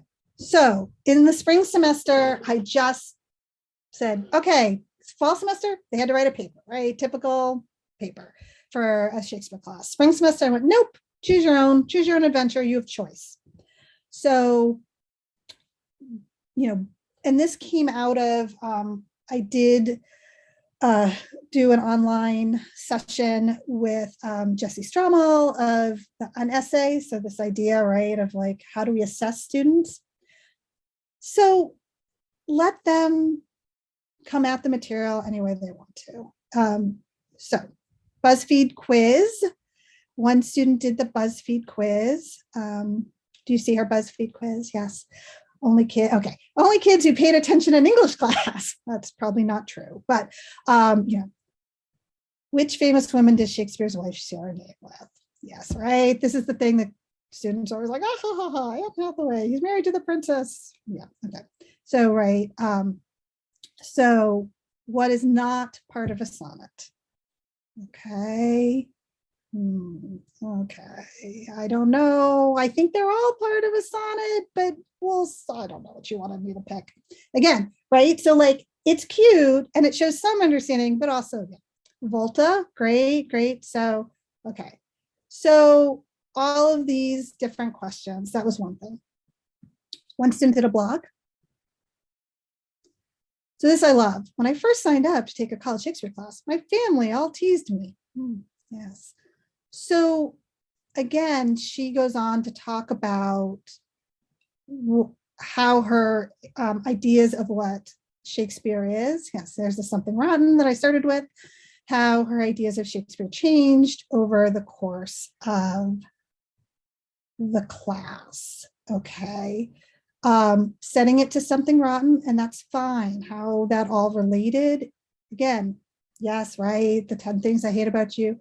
All of this, however the student can wrap the course back into their own world, I was fine with. I did get, I would say more traditional, right? Directing concept, papers on the topic of women in Shakespeare, on the topic of queerness in Shakespeare. One student of color talked about the colorism of the casting of Cleopatra. One of my favorites was basically a Real Housewives episode between Will Shakespeare and William Kent. Oh my gosh, it was hilarious. Like tables are flying and they're, she wrote it as a script. I thought that was great. And the Shakespeare video game. So let me share that so that you can see the Shakespeare sonnet video game that one student created.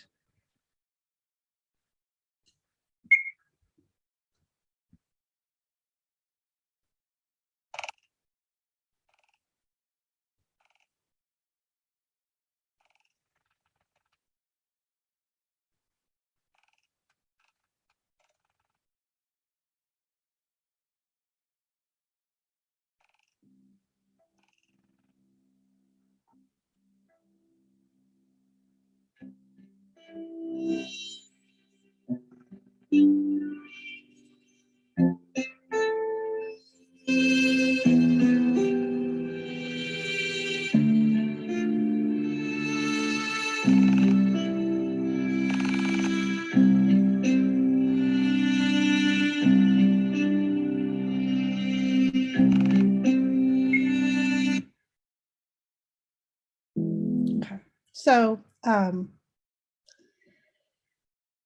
yeah, that was a theater major. I didn't even know they could like do that. Like that was like, wow, there's some people know how to, there's some talents here that I didn't even know and would never have known if I hadn't given them the option, right, to work on whatever they wanted to work on related to Shakespeare.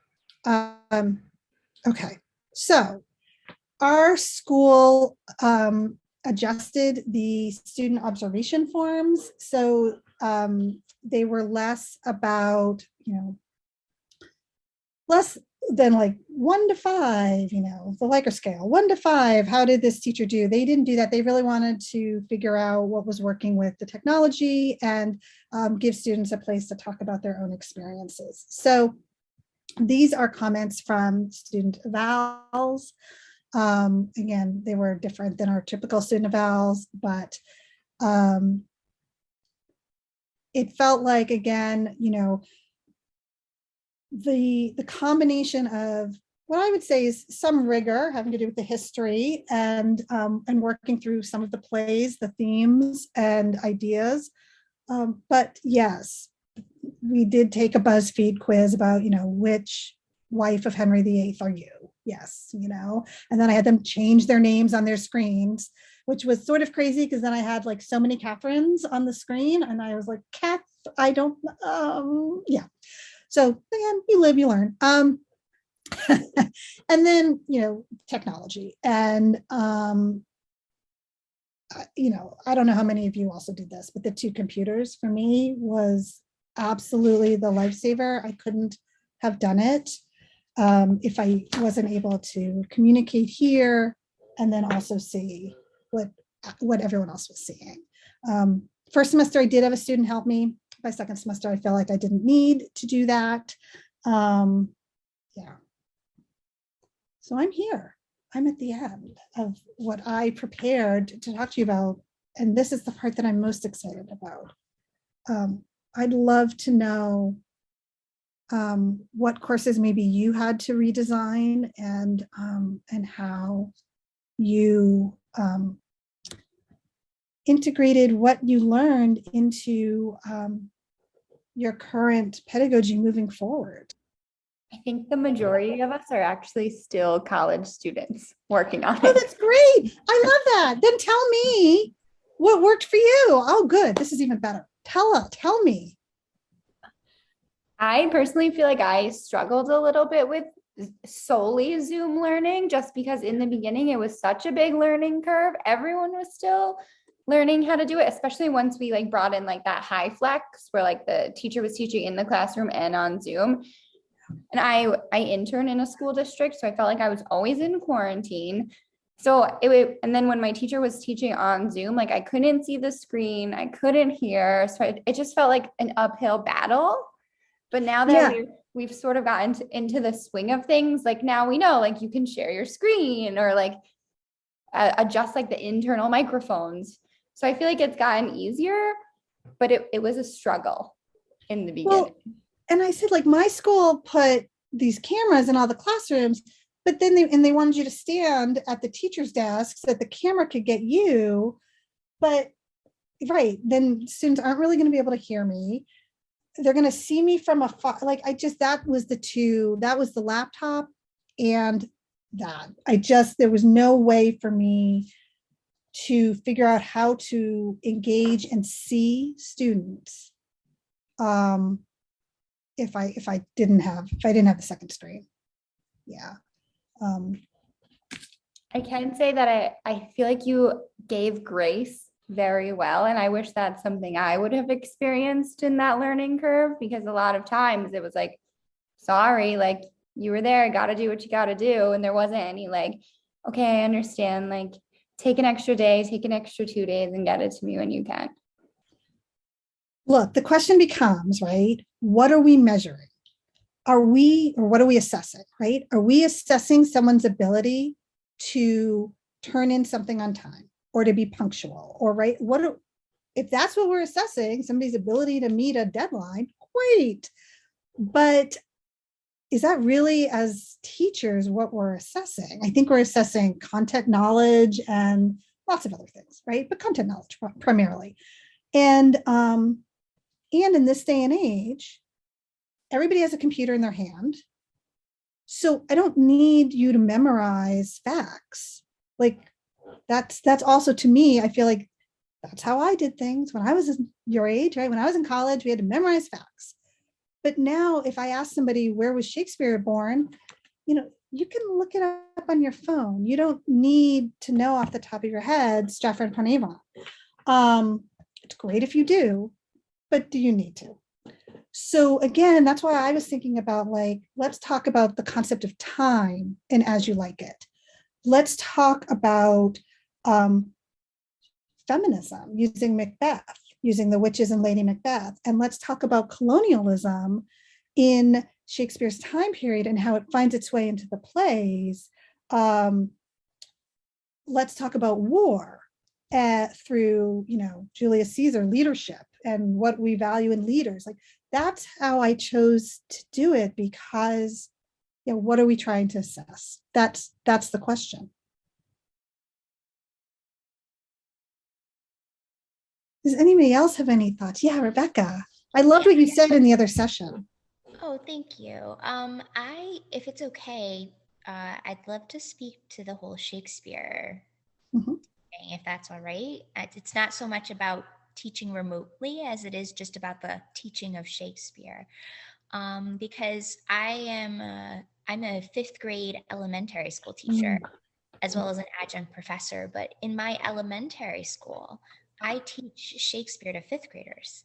Yeah. And part of the reason why I do that is speaking to what you had said in the beginning about how students come to dread Shakespeare, and they have such a preconceived idea of what Shakespeare is and what Shakespeare isn't. And so I think it's just so valuable that you kind of help to shift their perspective. Like you said, you decide to focus more on them engaging with it than meeting a deadline. And so, like, even with my fifth graders, I try to focus with just allowing them to have fun with it, having fun with the language, having fun with the stories, connecting the themes to real life today, how universal they are and how applicable they are even now. And I just think it's so particularly meaningful, whether you're in a remote setting or you're in an in-person setting, to be instilling that enjoyment with Shakespeare rather than torture. instilling that enjoyment. Because my experience in high school, that was my first introduction to Shakespeare, and it was like spending like several semesters on just taking the life out of a single play to just basically pick it apart rather than really spending time with it in a more enjoyable way. So I appreciate the work that you're doing very much. Well, Rebecca, I want to say, I often talk to my own theater students that a 10-year-old doesn't know yet that they're supposed to hate Shakespeare, that it's boring. So I have also in my, through summer camps, in my lifetime taught first, second, third graders Shakespeare, and they don't know what it's supposed to be. So you can have so much fun with it. So I'm so glad that you're doing that, and I hope that more people will think about that. And I used to use, Midsummer is a good one. What do you use? I use Midsummer. Yeah, we go through all of them. I don't know if you're familiar with Bruce Coville, the author. He actually created a series of Shakespeare books about the Shakespeare plays, but more appropriate to younger children, younger readers. So it's still, it still captures the essence of the story and the themes, but in a more child-friendly. So I do Midsummer Night's Dream. That's definitely my standard, but we do all the plays. We go through almost all of them. So yeah, they love it. They love Macbeth. They love Hamlet. Oh my gosh, that's exciting to them. And then they end up taking, after learning all of the different stories and learning all the different themes, they'll take a theme and create their own modern day Shakespeare play.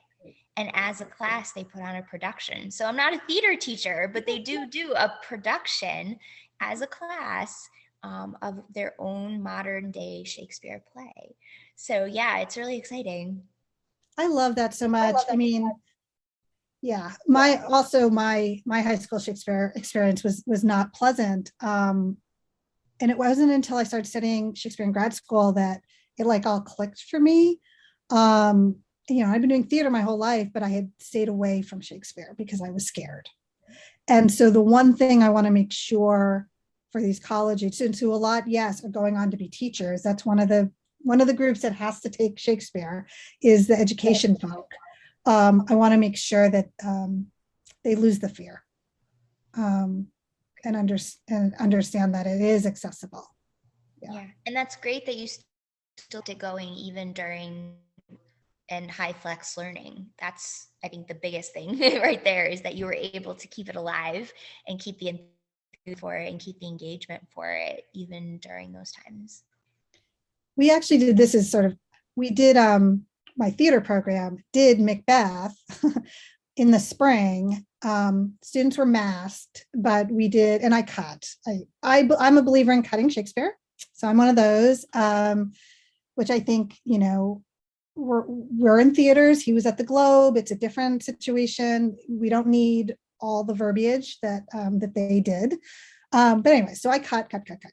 And then I said it in the 70s. So it was like disco Macbeth.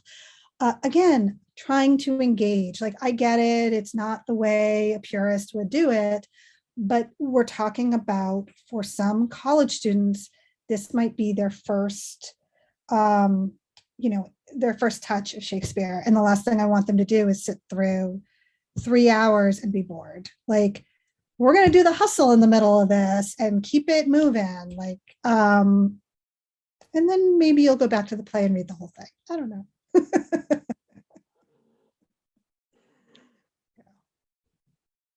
Yeah. Does anybody else have any thoughts about high flex pedagogy or what you had hoped would happen, best practices, or anonymously worst practices? Hello, Susan. So it was really very interesting how you find the way in this difficult time to work with that important topic and discover the important heritage as Shakespeare. poetries. I think in some way, and you just tell me if I'm thinking right. So it is like a methodology. What do you suggest? And with that kind of approach, we can learn the literature with other prominent text. I mean that we can use the same technical approaches and to research or discover, for example, Byron poems or others. So what do you think? Is it, or there is something specific like adopted just for Shakespeare texts?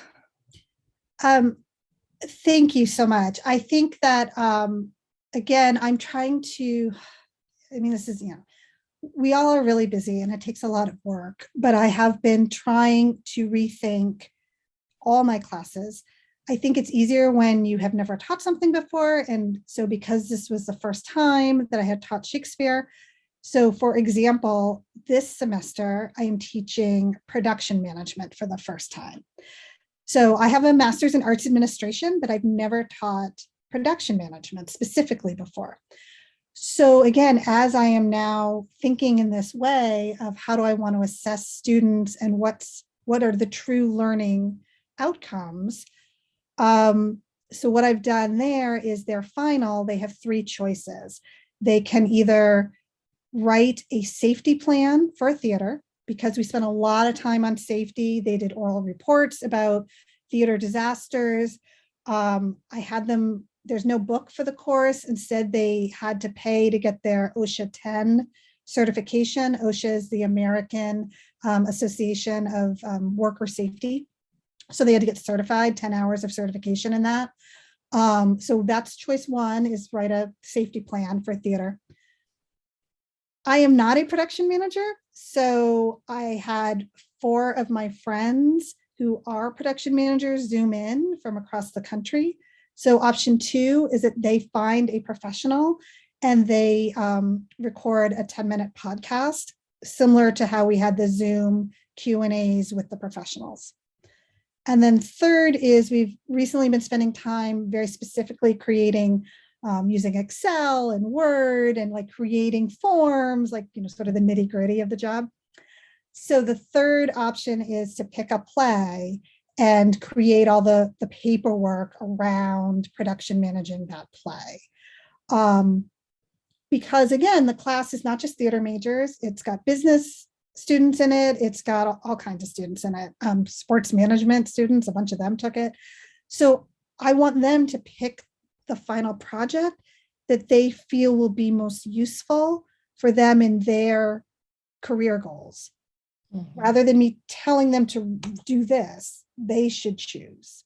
So yes, I think in all of our classes, we can probably do this. Am I successful in all my classes? No. But this is where I'm heading and moving towards for all of my classes. Thank you. Yeah, thank you. Yeah. I mean, I am lucky that I am at a smaller university where, what we do in the classroom is still completely up to us, right? We are, though I will say, so in our general education, we do have an intro to theater class that had like, a typical intro to theater textbook, $130 or something, right? I've decided no more, getting rid of the textbook. Everything's online, let's face it, right? And again, I don't need the students to memorize, who the first actor was. They can Google that. So what I want to do in Intro to Theater now, and again, this will go across all of our sections, but is they are going to basically write a play. And so every unit will be about, playwriting, directing, acting, theater history, because the type of play they're going to write is called living newspaper. And it's a very specific thing that happened in America during the Great Depression. So they get to learn about that and then model that. Design, because they're going to design it. So every unit will get them to this place where they will, like what Rebecca's 5th grade students are doing. We've done it. It's been a 10-minute thing, but I want to make it like maybe a 20 or 30-minute piece, so that they really are putting everything they're learning into actual, project-based learning, experiential learning. Those are the buzzwords. Again, no gen ed student needs to take Intro to Theater or Shakespeare and memorize a bunch of facts. That's my feeling. So, so redesigning all the courses that then can work in any modality, as well. Because as people have said, we may go back to 100% Zoom or HiFlex again. We are face-to-face here, masked. We have to wear masks here. But we don't have a vaccine mandate at my school. We just have a mask mandate. So never know. We could be, sent home at any time. Thank you so much, everyone who stayed in the room and listened the whole time and shared what you're doing. I really appreciate, I am in a small school. I appreciate talking to current instructors and future instructors and students. Thank you so much for your time today. I really appreciate it. Thank you. Thank you for your experience. Thank you. You're welcome. And steal anything, it's fine. That's the point of this. Take, and okay. Is there a sign-in sheet for this workshop? Oh, I think. I just sent it in the chat. Thank you so much. Yeah. Thank you.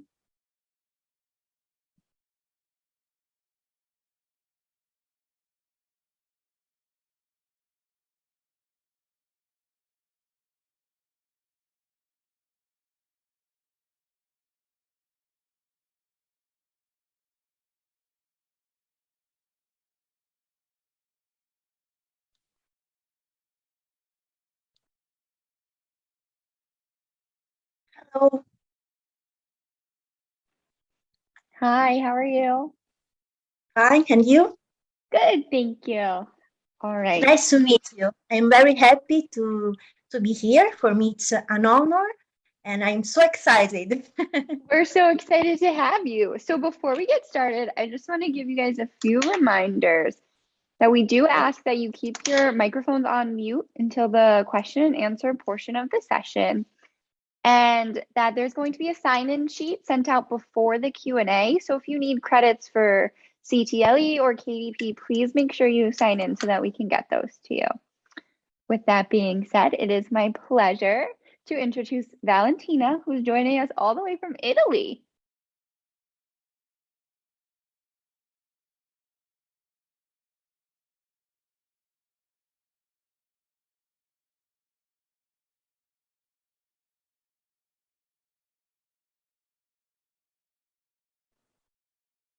Courtney, can I share my slides now?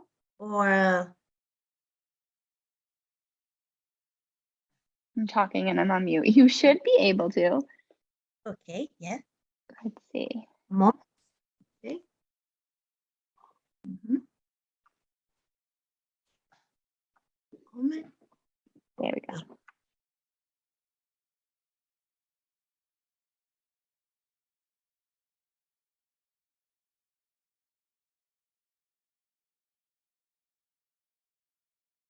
Okay.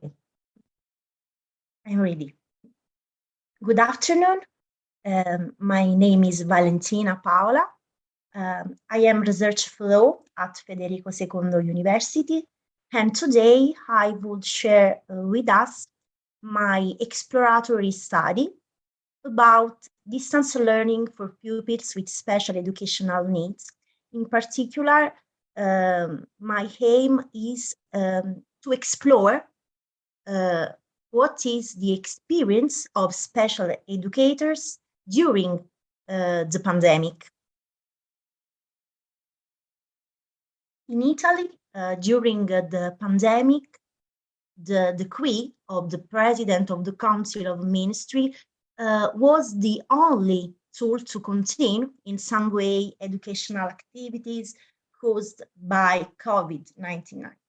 In particular, distance learning during the pandemic is characterized by a very different environment, at times not usable and at times even inaccessible.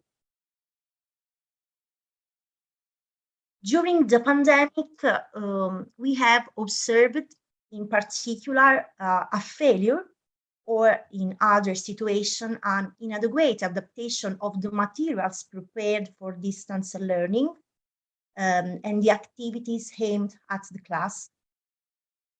Also an impediment to the activation of individualized distance learning. A moment, because we have a problem with, okay. Another factor is the impediment to the activation of individualized distance learning paths for reasons related to the special educational needs of the pupils. And also we have observed a lack of involvement in remote teaching of valuable professional figures in inclusion during the inclusion processes. So in this sense, it is already been established that in Italy, pupils and students with certified disabilities were experiencing the worst, unfortunately. Why I have chosen to realize an exploratory study? Because I think that is very, very important to take into consideration what is the experience of special education educators with regard to distance learning, in order to understand how the educational and didactic processes involving students with special educational needs have been developed. In particular, I chose to realize an exploratory study of an empirical descriptive type based on a qualitative approach. It was decided to involve special educators in Campania belonging to different orders and grades of school. About the participants, we have had 60 men and 60 women, aged between 13 and 60 years, belonging to different orders and grades of school. And I also choose to use a snowball sampling during my exploratory study. How this exploratory study? In particular, I used semi-structured interviews. Those semi-structured interviews were analyzed according to the approach of interpretative phenomenological analysis to access the sphere of personal experience. And the qualitative analysis was supported by the use of the NVivo software. In particular, the interpretative phenomenological analysis studies what are meanings and procedures rather than events and their causes.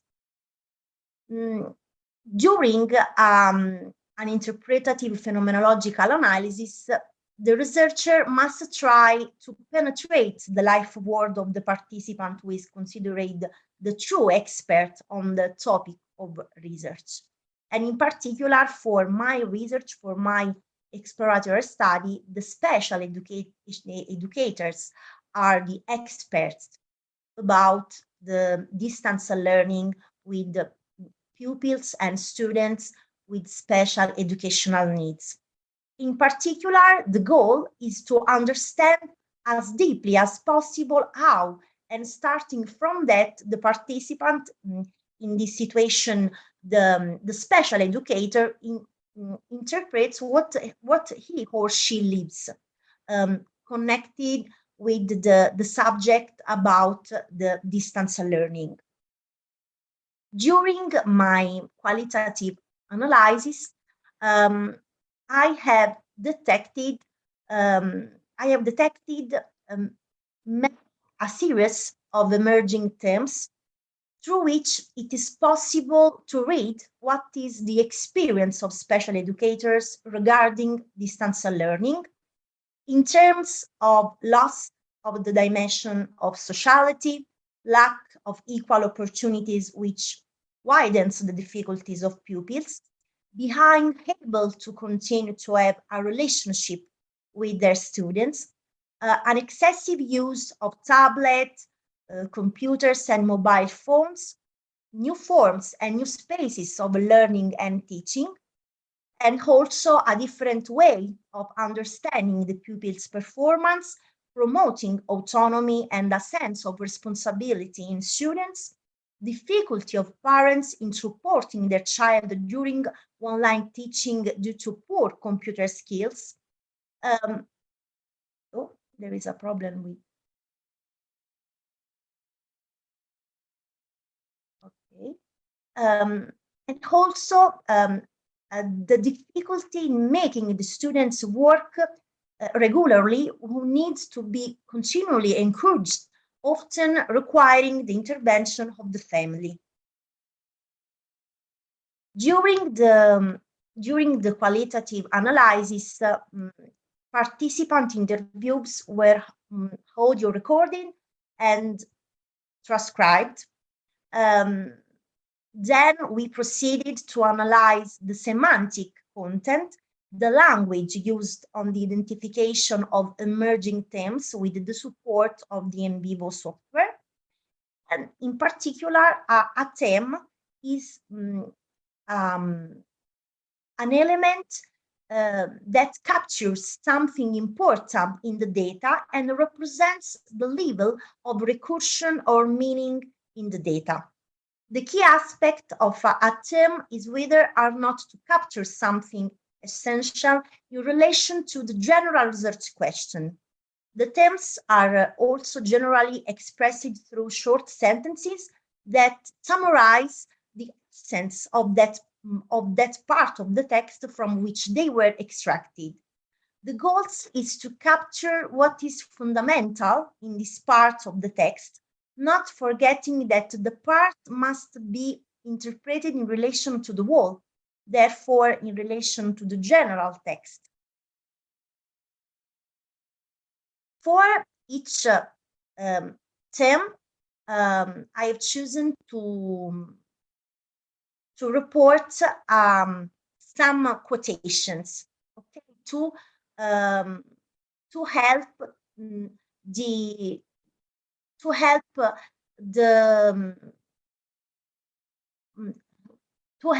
how the special educators thinking about the experience linked with the distance learning with their students, their pupils.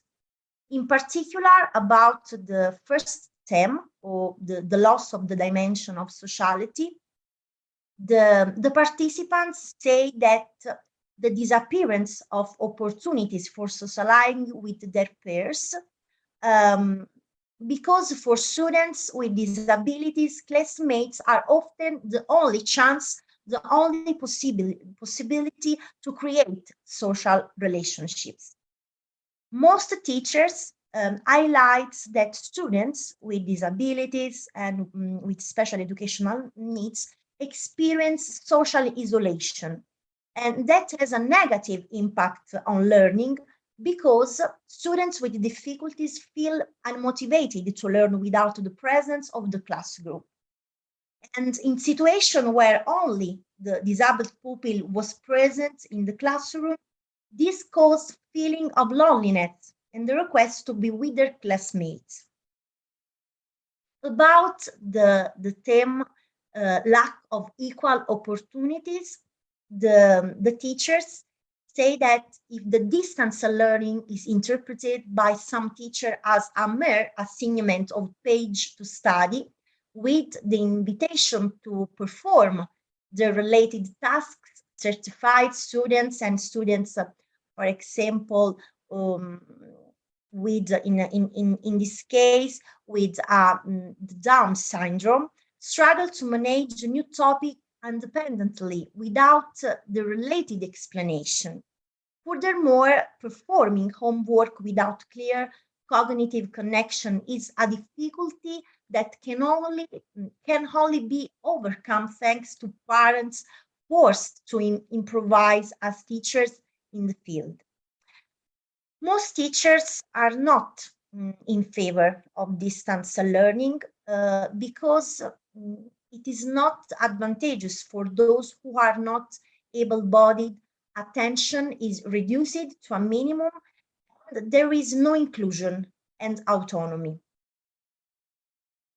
About the theme defined as being able to continue to have a relationship with one student, in particular, it refers to the potential of distance learning identified by the participants in terms of the possibility of staying connected, not making the pupil will abandon to themselves, as well as allow teaching activities in a moment of emergency. Distance learning, according to some of the interviews, has allowed teachers and also students to know and use many tools that could become elements of support for face-to-face teaching. So the participants highlighted the chance, the possibility to integrate the face-to-face teaching with the distance learning and the remote teaching. It can be an incentive for the teacher to adapt new strategies in the classroom and give more time to listening to the children, perhaps inverting the lessons just to learn how to use the various technological tools. About the theme excessive use of tablets, computers, and phones, it refers about the excessive time spent online following distance learning that makes the daily use of devices necessary. And most of the participants recognize the need to seek the right balance between distance learning activities and breaks in order to avoid the risks deriving from an excessive stay in front of the screens. So to cope with this situation, some of the teachers propose alternating real-time participation in virtual classroom with the autonomous deferred use of content for the deepening and carrying out of study activities. About the new spaces and new forms of learning, in the opinion of the participants, of the special educators, distance teaching is also a great opportunity for teachers and trainees who continue their teaching with great availability and creativity. And again, the forced experimentation of this period is still an enrichment professional done in this field, in which the school enters the pupils' homes, creating new places and also new ways of learning. To support distance learning activities and help teachers, support initiatives and dedicated platforms are multiplied by institutions such as museums and many private entities. This is made it possible to create an extraordinary flourishing of initiatives to plug the unpreparedness that has manifested itself in some situations, to share what works, to support and offer digital solidarity, perhaps one of the most appreciable aspects of this nightmare moment. About the theme, a different way of understanding pupil performance, the participants highlight the attention on the difficulties experienced by teachers regarding the aspect of evaluating student performance during the distance learning, because in their opinion, distance teaching can be carried out according to different modalities, but in any case, it determines particular evaluation practices that cannot replicate those usual in presence. The teachers interviewed tell how they initially believed they could replicate the rhythms and the rights of schools in the presence with video lessons, summative checks included, but they had to surrender to the fact of not being able to obtain reliable evaluation if adequate tools are not used. Faced with these difficulties, participants say they have put the learning processes at the center, attributing value to personal contributions in particular, and the acquisition of autonomy, a sense of responsibility and collaboration. This resulting in the recognition of the importance of practicing competencies-based teaching.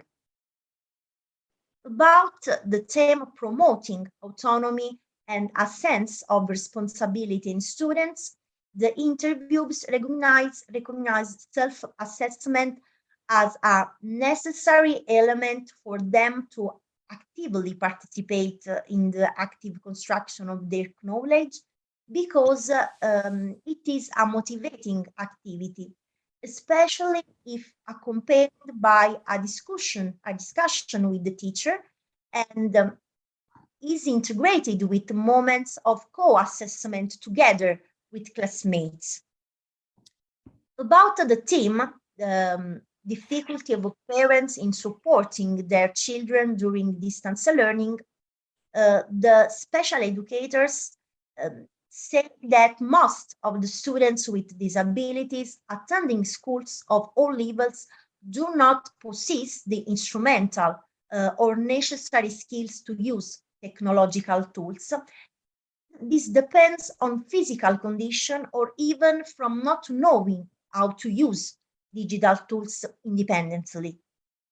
The difficulties associated with the autonomous use of technological tools imply the availability of a reference adult, generally a parent, to support the children or in accessing the personal computer at the network, or during a live broadcast while using the instruments on a deferred basis, video lessons, download or upload of cards or other materials received from teachers or to be sent to teachers, to illustrate or explain the directions for carrying out the activities, or to explain the disciplinary content sent to the pupil.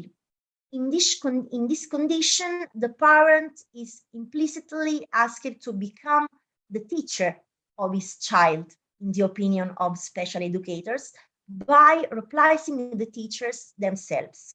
However, there are situations in which it is impossible for some pupils because of the constant presence of a reference adult, as many parents are engaged in other activities, for example, in smart working or at their workplace, for example.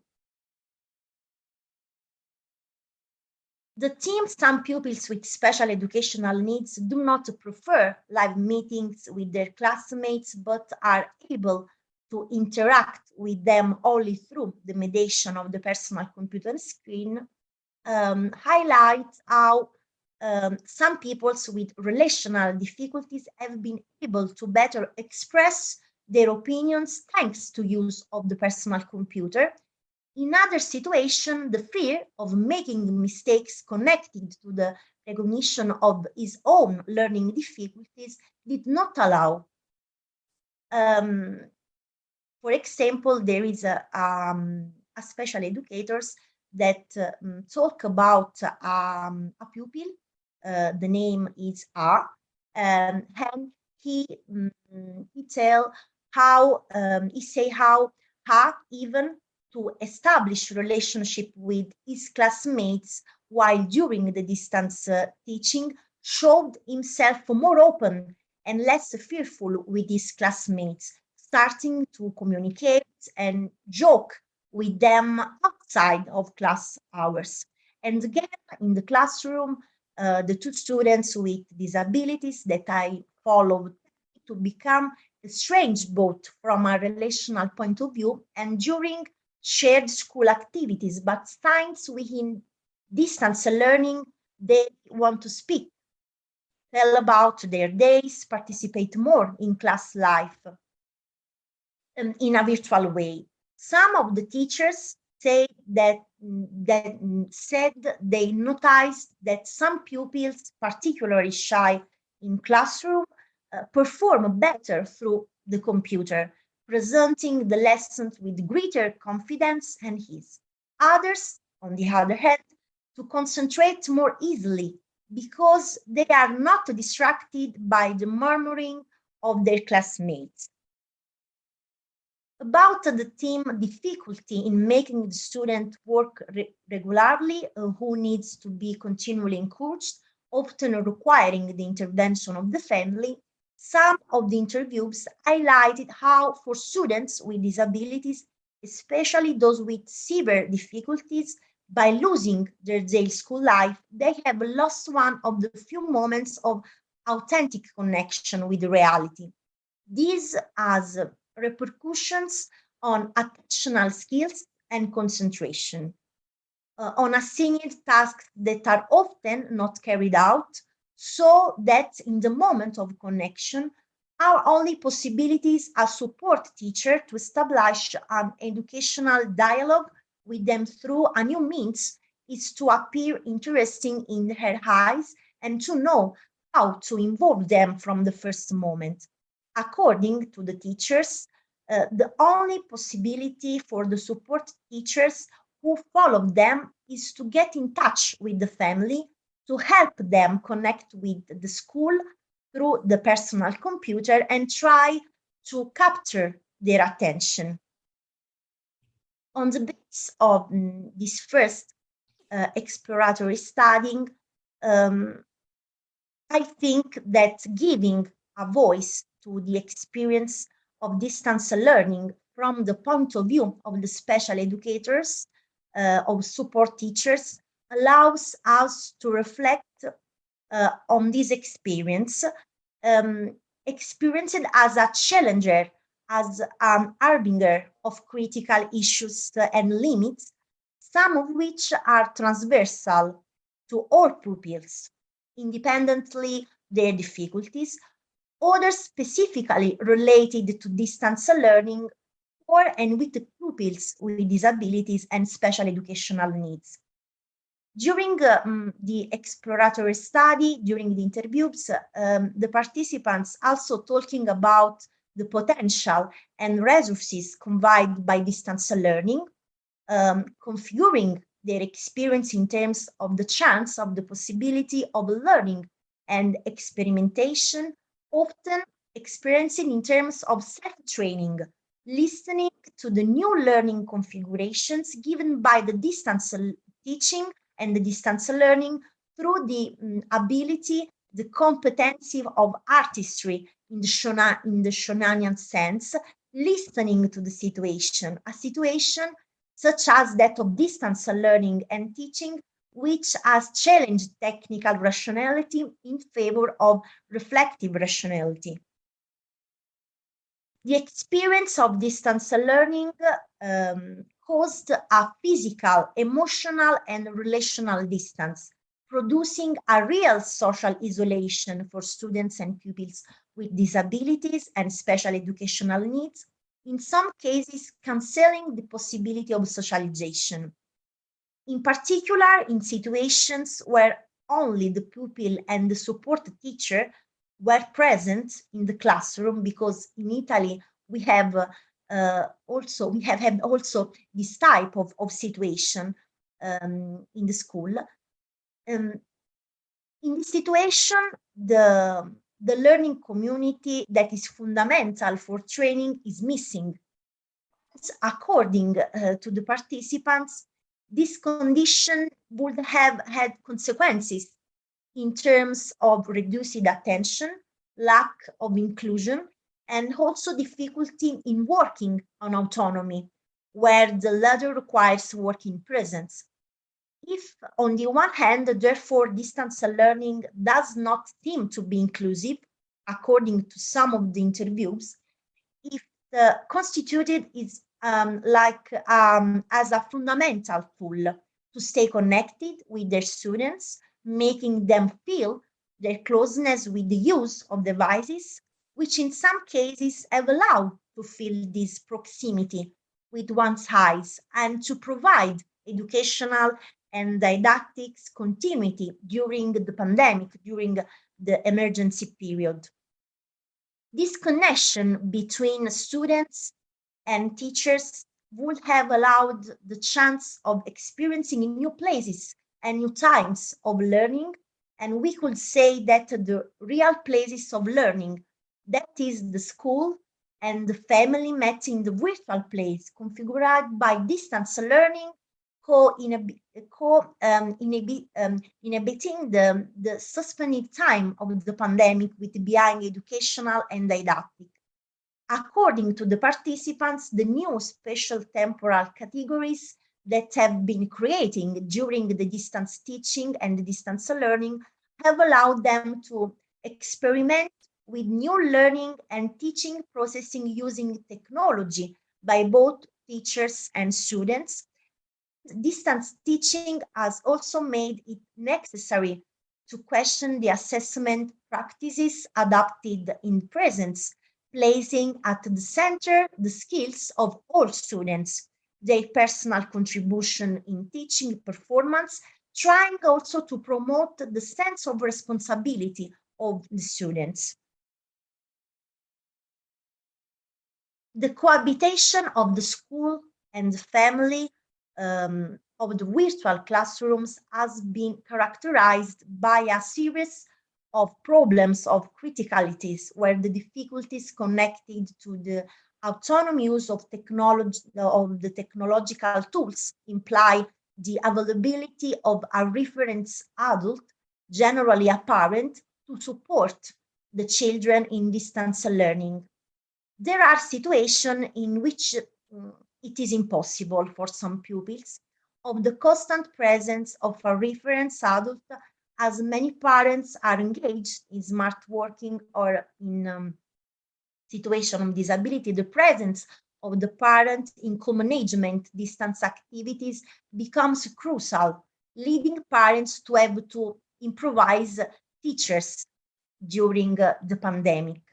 Despite those difficulties, some of the participants report their experience of observing changes in the attitudes of some children with educational needs.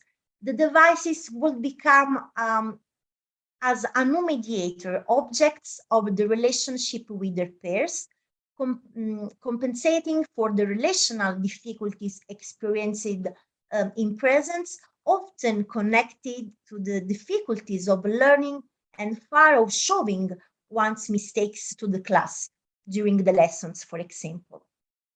However, in the interviews with teachers, the difficulty in managing pupils' learnings emerges in a learning environment that allows the students to carry out the proposed school activities and tasks with attention and concentration in the absence of the physical presence of the special educator, of the support teacher. The experience lived by the support teachers in this exploratory study can be read from an each-have perspective and on the basis of the International Classification of Functioning, Disability and Health, in terms of facilitators and barriers that seem to characterize online teaching and learning. Online teaching seems to have facilitated educational, relational, and teaching, connecting teachers and pupils with each other and teachers and parents, allowed to co-inhabit virtual classrooms to co-build knowledge, skills, and competencies.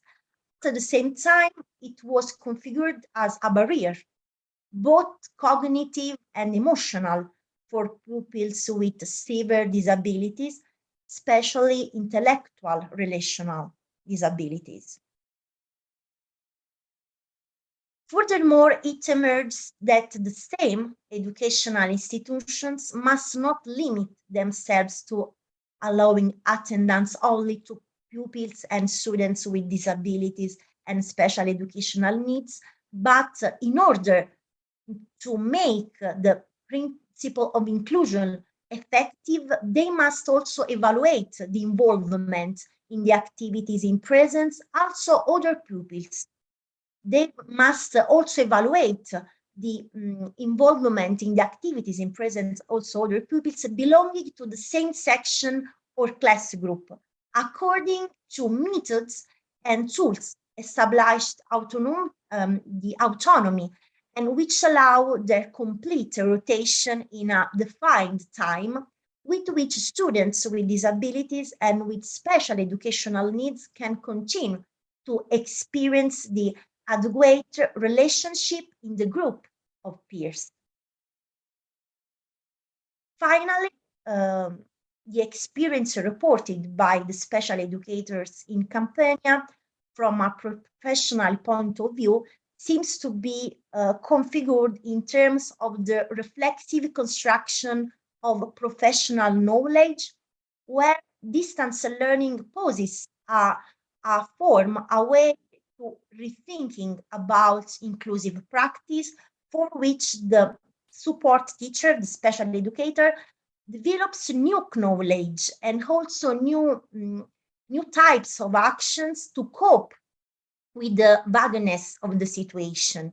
In this sense, the challenging experience of online teaching highlights how professional knowledge does not pre-exist action because of basic research, but is built in the course of work, in the course of the action, by conversing with what happens during the situation. We could therefore say that the support teachers, the special educators interviewed in the face of online teaching had to constitute in the course of the action a new form of word construction. Thank you very much for the attention. So we can open the floor for questions if anyone has any questions they would like to ask Valentina.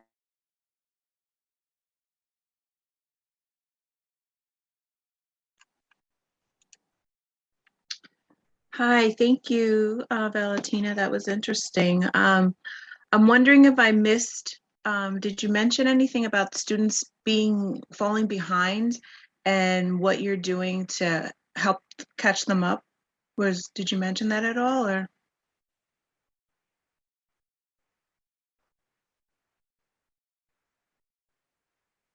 I can hear.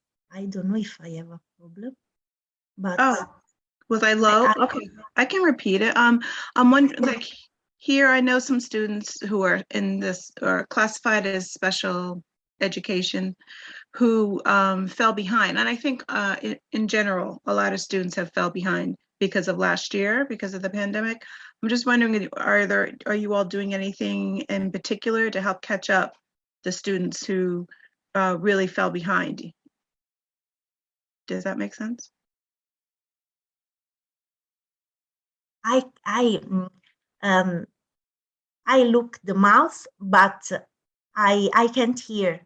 Okay. This is my problem. I don't know. Okay. I can put it in the chat. I'll put it in the chat.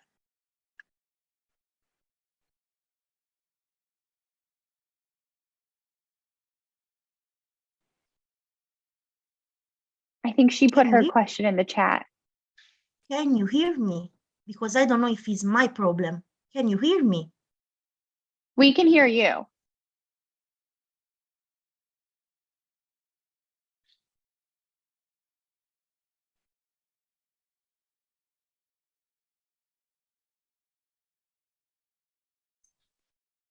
Can you hear any of us? Try to read the chat.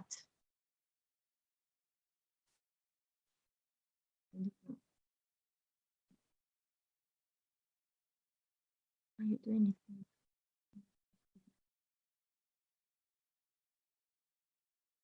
Oh, Okay. About the question of Jennifer, thank you, Jennifer, to these questions. Work in progress in this moment, because I think that on the base of my exploratory study, I have opened other questions about the practice, about the inclusion practices. And I have also observed that special educators are very, very disoriented also in this period. So, work in progress.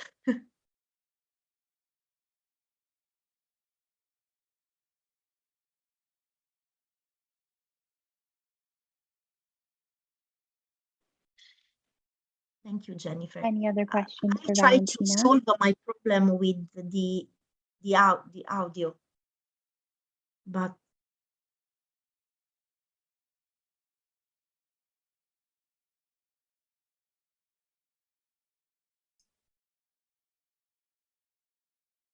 since she couldn't hear, I wrote one in the chat.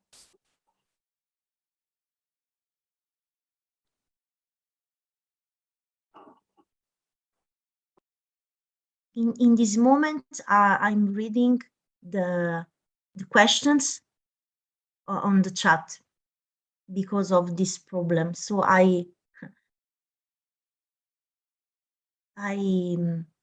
read Tara, perhaps. Okay. Tara, the question of Tara is, we found that most of our students either had unhelpful parents who didn't try at all to be of assistance, or parents who gave students all of the answers. Any suggestions to get these parents on board? Thank you, Sarah.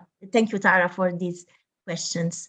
I think that a problem in Italy, I don't know in the other country, but in Italy, always a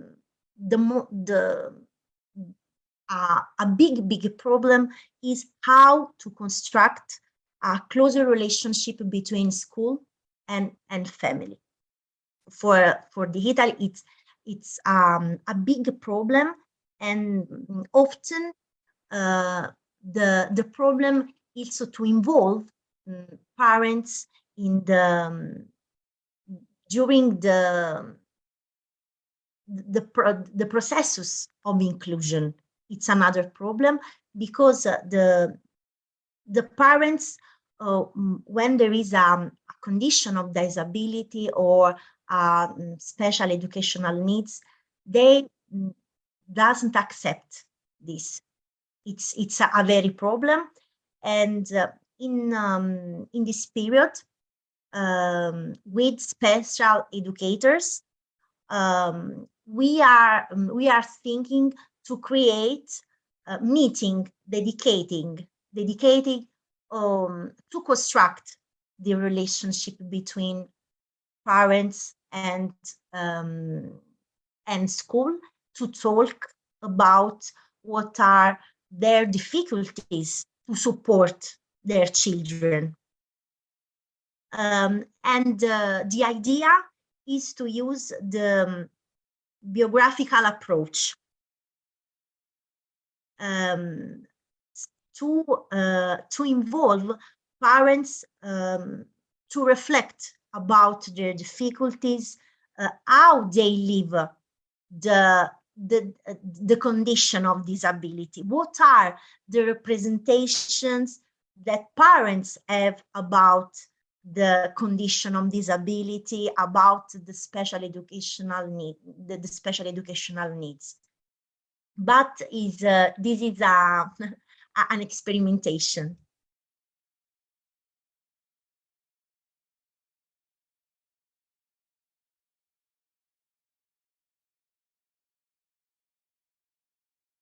Thank you, Tara. Thank you very much.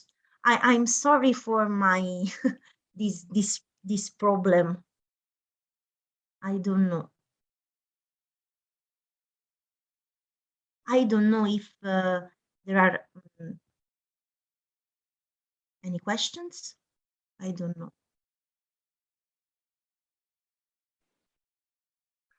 If there are no more questions, I'm going to put the sign-in link in the chat. So again, if you need KDP points or CTLE credits, please make sure you sign in.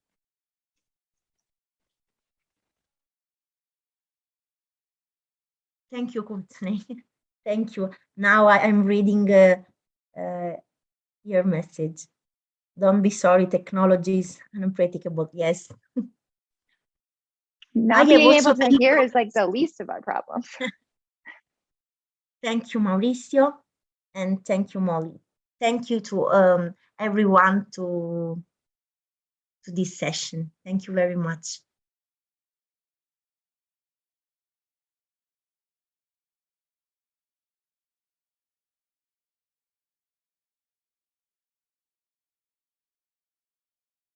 Okay, Sarah.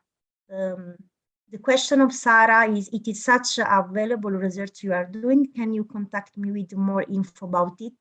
Yes, Sarah, if you want, I can put in the chat my email address if you want.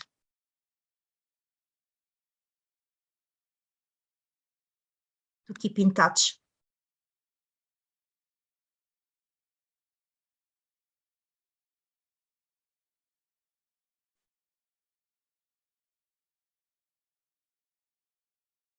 This is my email address.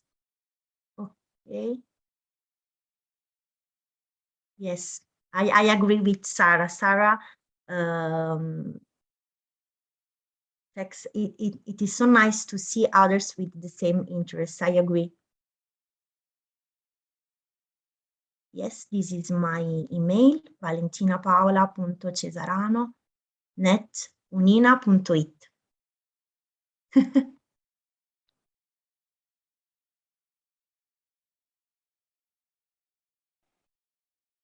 All right, if there's no more questions, thank you, Valentina. You did a great job, and it was such an informative and interesting presentation, and we're so lucky to have you. I'll type it in the chat because I'm not sure. But remember, the rest of you, if you are going back to the main meeting, when you click leave room, please click leave breakout room, not leave meeting. All right, I'll see you in the main room.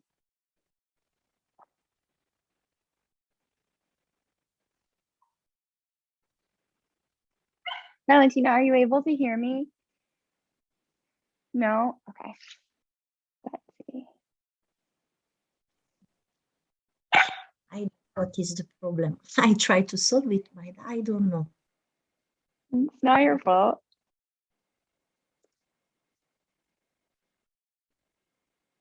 Courtney, can you see this? Yeah. Beautiful. Okay.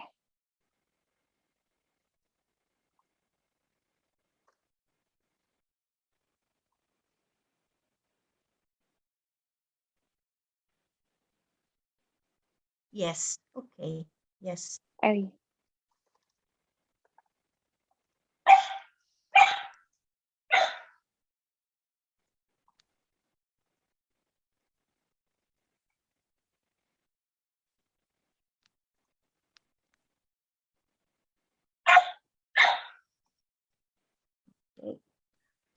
I seen your email address.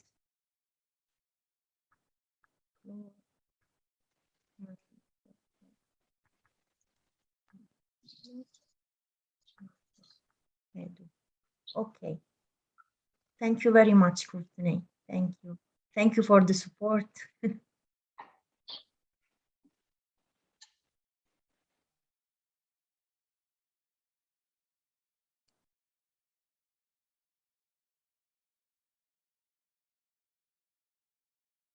Thank you very much.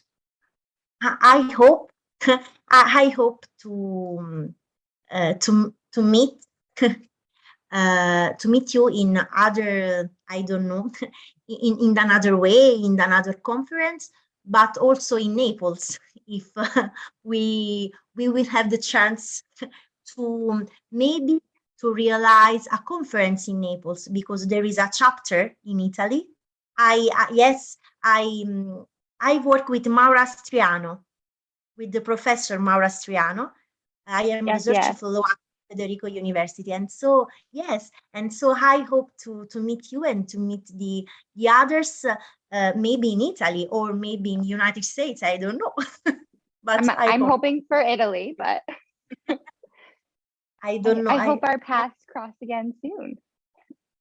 Can you write, because I can hear you.